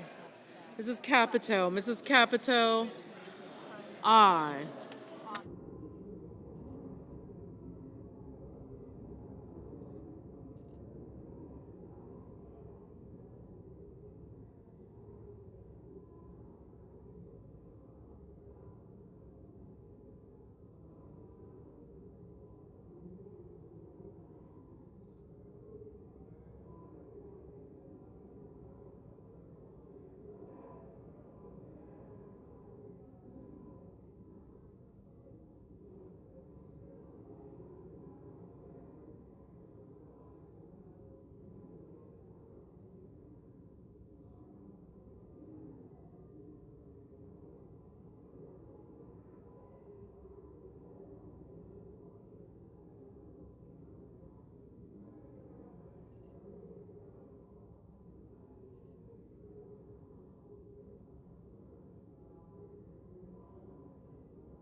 Mr.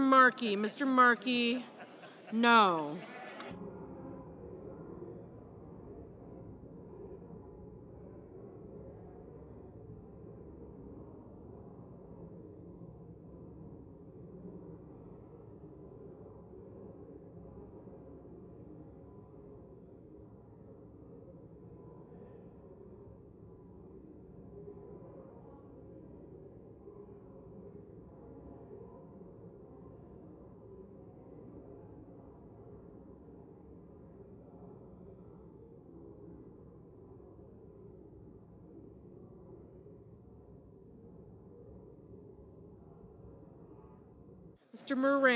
Mr. Moran, aye.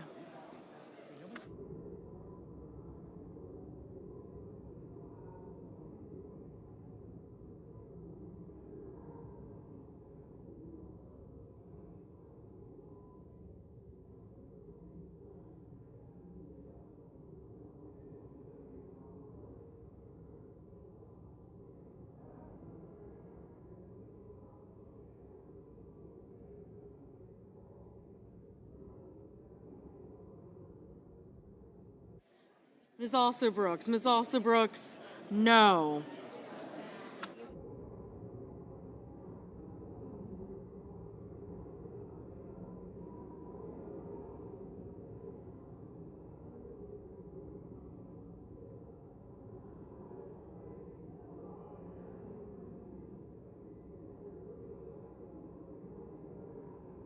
Mr. Banks, aye.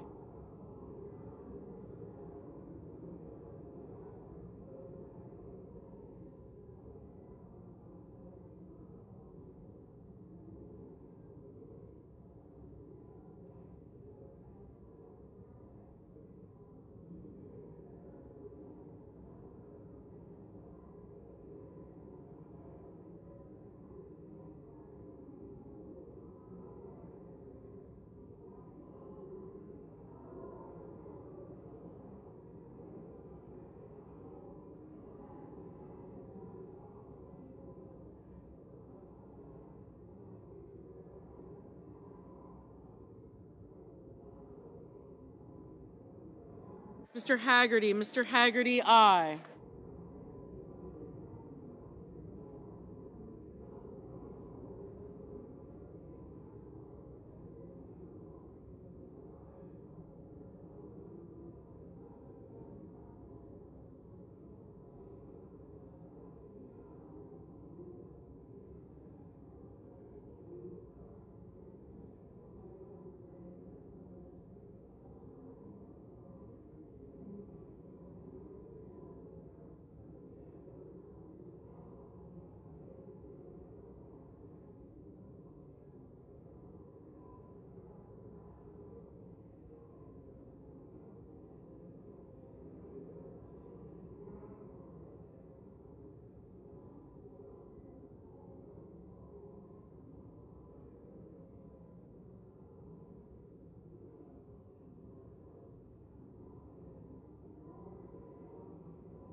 Mr. Marino, aye. Mr. Schmidt, aye. Mr. Johnson, aye. Mr. McCormick, aye.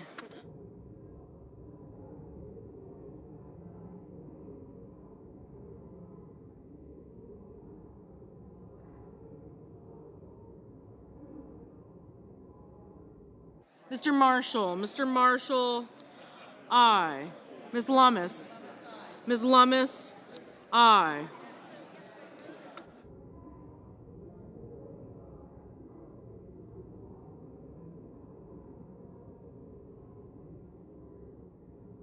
Mr. Crapo, aye. Mr. Bozeman, aye.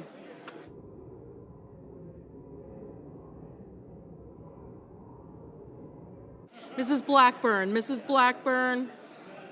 aye.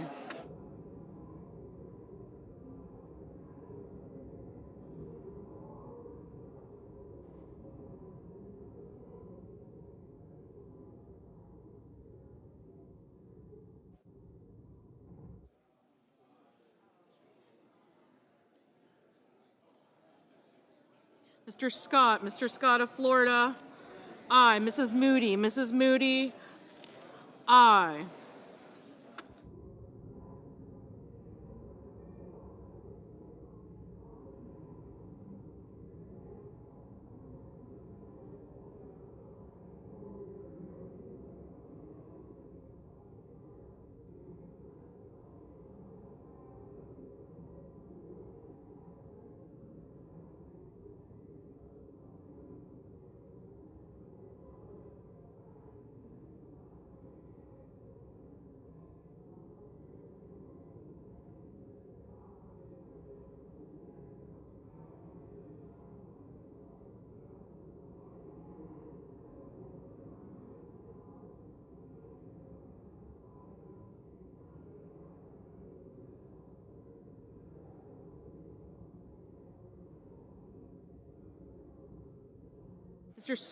Mr. Scott of South Carolina, aye.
Mr. Van Hollen, no.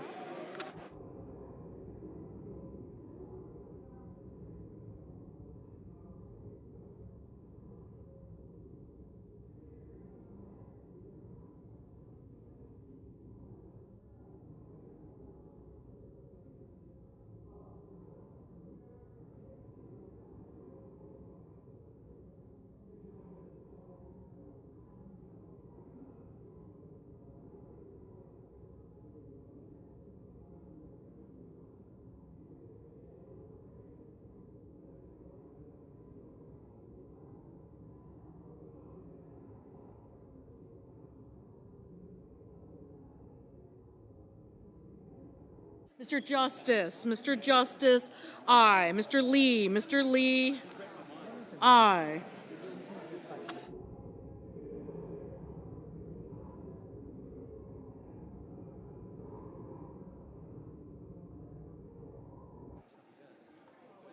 Mr. King,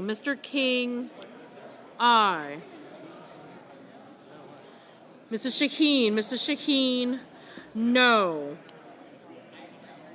Ms. Cortez Masto, aye. Mr. Bennett, no.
Mr. Schumer, no.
Mr.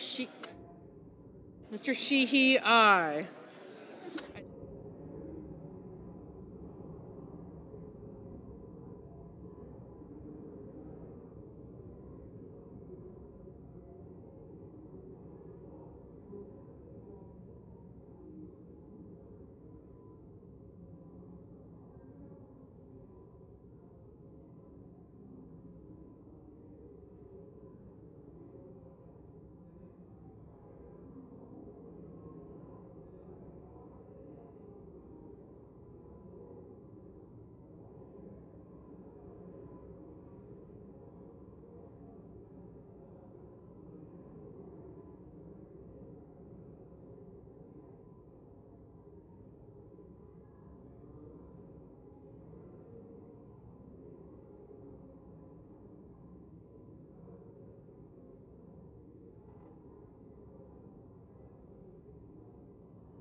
On this vote, the yeas are 52 and the nays are 42. 3/5 of the Senate duly chosen and sworn not having voted in the affirmative. The motion is not agreed to. Mr. President, I enter a motion to reconsider. The motion is entered. Mr. President, Democratic Leader. I enter a motion to reconsider the cloture vote on the motion to proceed to calendar S2882, calendar 167. The motion is entered.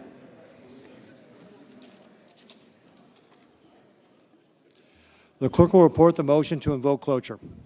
Cloture motion. We, the undersigned senators, in accordance with the provisions of Rule 22 of the Standing Rules of the Senate and the provisions of S.Res. 412 from the 119th Congress, do hereby move to bring to a close debate on executive calendar numbers 62, 86, off, 92, 126. Mr. President, I ask consent to waive the reading of the numbers. Without objection. Signed by 17 senators. With consent, the mandatory quorum call has been waived. The question is it the sense of the Senate that debate on the unblocked nominations provided for under the provisions of S.Res. 412 shall be brought to a close? The yeas and nays are mandatory under the rule. The clerk will call the roll. Ms. Alsobrooks, Ms. Baldwin, Mr. Banks, Mr. Barrasso. Thank you. Mr. Bennett. Great Bill Cassidy. Yes, sir.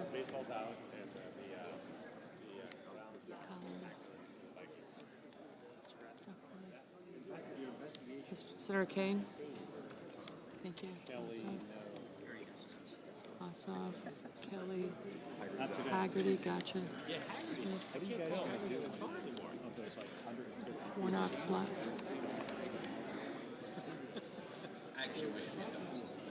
I got you. Thank you.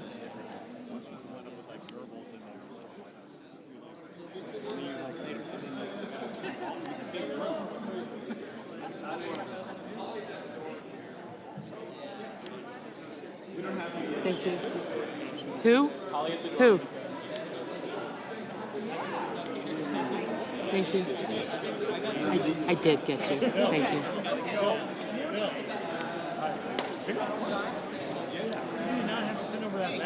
Got you both. Got you both.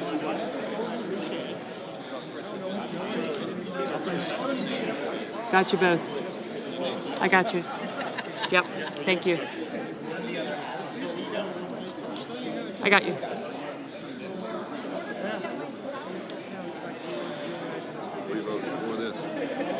Yeah, you're voting for it.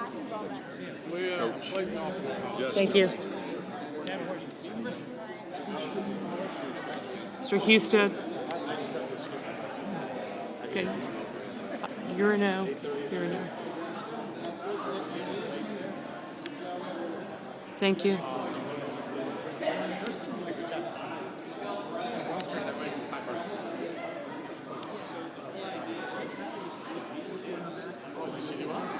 I did. Thank you. Thank you.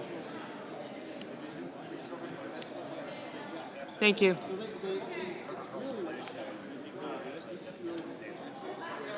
Thank you.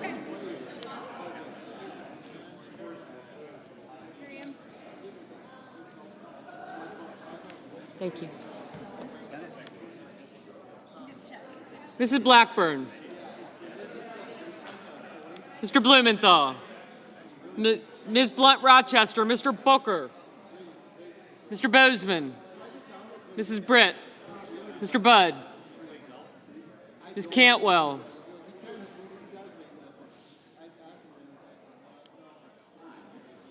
They got you.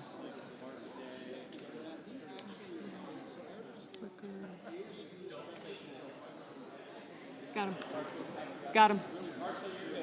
Ms. Cantwell, Mrs. Capito. Mr. Cassidy.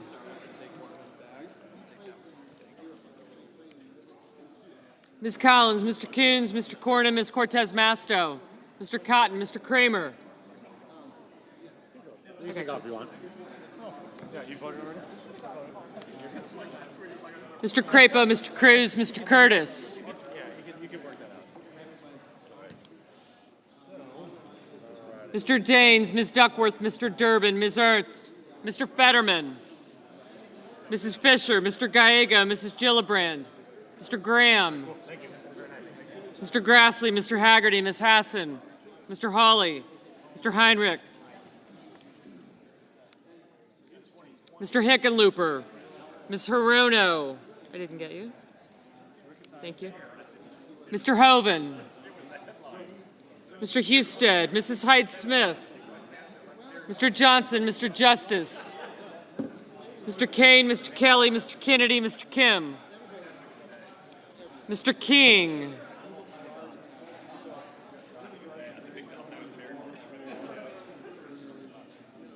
Ms. Klobuchar, Mr. Lankford, Mr. Lee, Mr. Lujan, Ms. Lummis, Mr. Markey, Mr. Marshall, Mr. McConnell, Mr. McCormick, Mr. Merkley, Mrs. Moody, Mr. Moran, Mr. Marino. Yep. Mr. Mullen, Ms. Murkowski, Mr. Murphy, Mrs. Murray, Mr. Ossoff, Mr. Padilla, Mr. Paul, Mr. Peters, Mr. Reed, Mr. Ricketts, Mr. Risch, Ms. Rosen, Mr. Rounds, Mr. Sanders, Mr. Schatz. You have me down already, right? I do. Thank you very much. You lose track. Yes.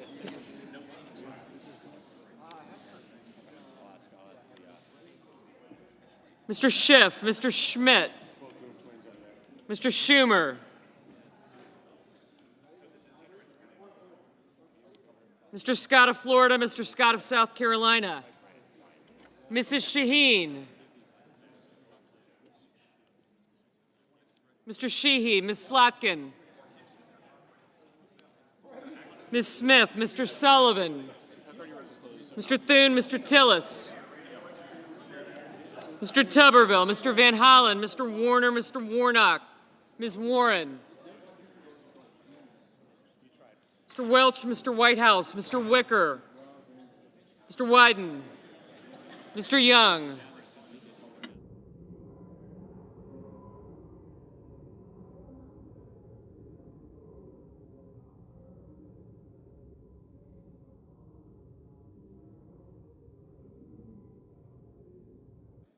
Senators voting in the affirmative: Barrasso, Bozeman, Britt, Capito, Collins, Cornyn, Cotton, Kramer, Crapo, Cruz, Daines, Ernst, Fisher, Grassley, Haggerty, Hawley, Hoven, Husted, Johnson, Justice, Lankford, Lee, Marshall, McConnell, McCormick, Moody, Moran, Marino, Mullen, Murkowski, Paul, Ricketts, Rounds, Scott of Florida, Scott of South Carolina, Sheehy, Thune, Tuberville, and Wicker. Mr. Banks, aye. Mrs. Hyde-Smith, aye. Mr. Fetterman. Senators voting in the negative: Baldwin, Bennett, Blumenthal, Blunt Rochester, Coons, Cortez Masto, Duckworth, Durbin, Fetterman, Gallego, Gillibrand, Hassan, Hickenlooper, Hirono, Kane, Kelly, Kim, King, Klobuchar, Lujan, Merkley, Murphy, Murray, Ossoff, Padilla, Peters, Reed, Sanders, Schiff, Schumer, Shaheen, Slotkin, Smith, Van Hollen, Warner, Warnock, Warren, Welch, Whitehouse, and Wyden.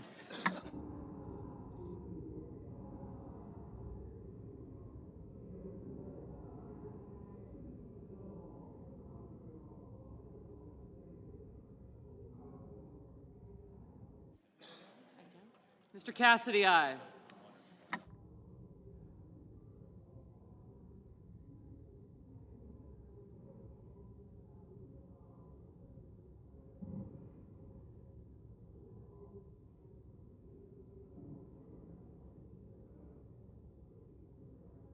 Ms. Alston-Brooks, no.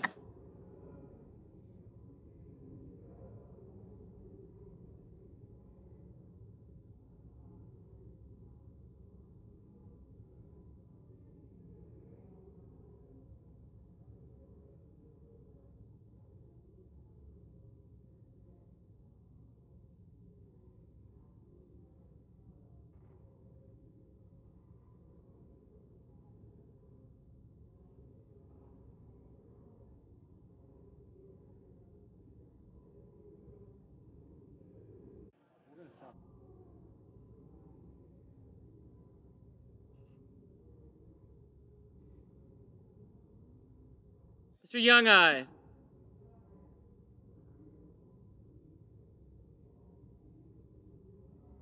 Mr. Graham, aye.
Mr. Risch, aye.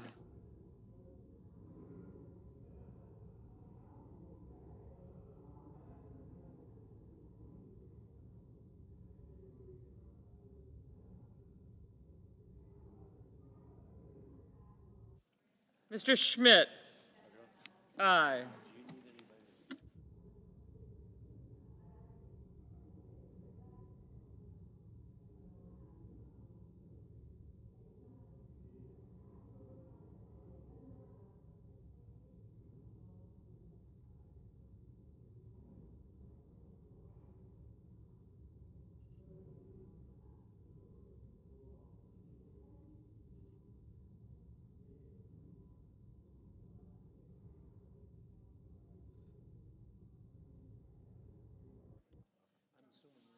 Ms. Lummis, aye. Mr. Markey, no.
Ms. Cantwell, no.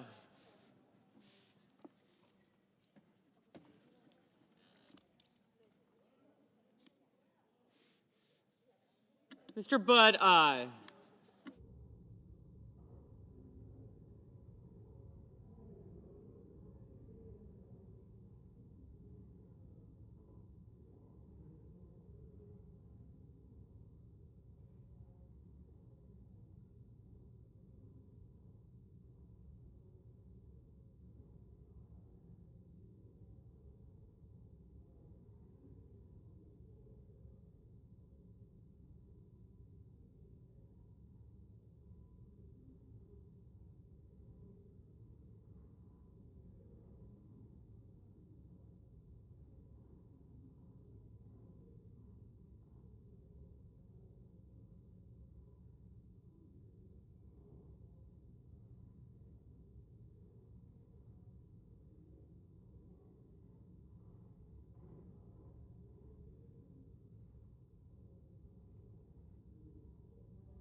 Mr. Booker, no.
Mrs. Blackburn, aye.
Mr. Sullivan, aye.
Ms. Rosen, no.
On this vote, the yeas are 50, the nays are 45. The motion is agreed to. The presiding officer.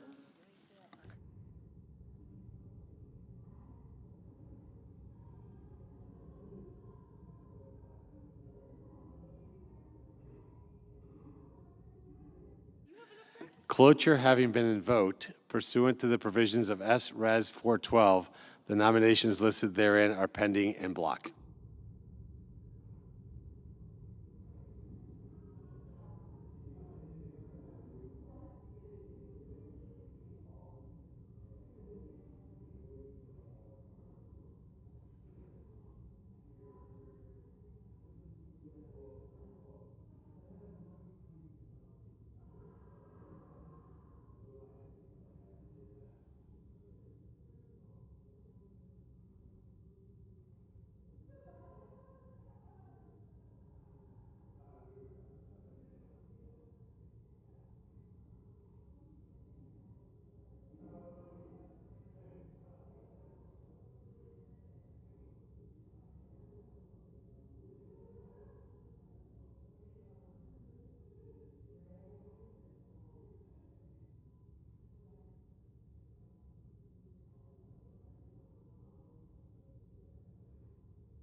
Mr. President.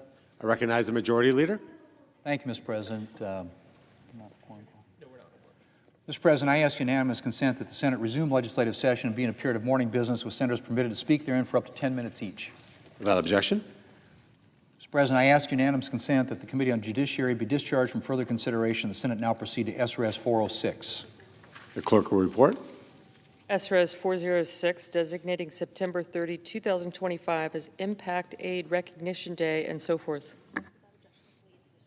Without objection, the committee is discharged, and the Senate will proceed. Mr. President, I ask unanimous consent that the resolution be agreed to, the preamble be agreed to, and that the motion to reconsider be considered and made laid upon the table. Without objection.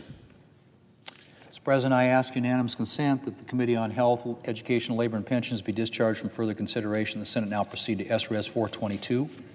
The clerk will report.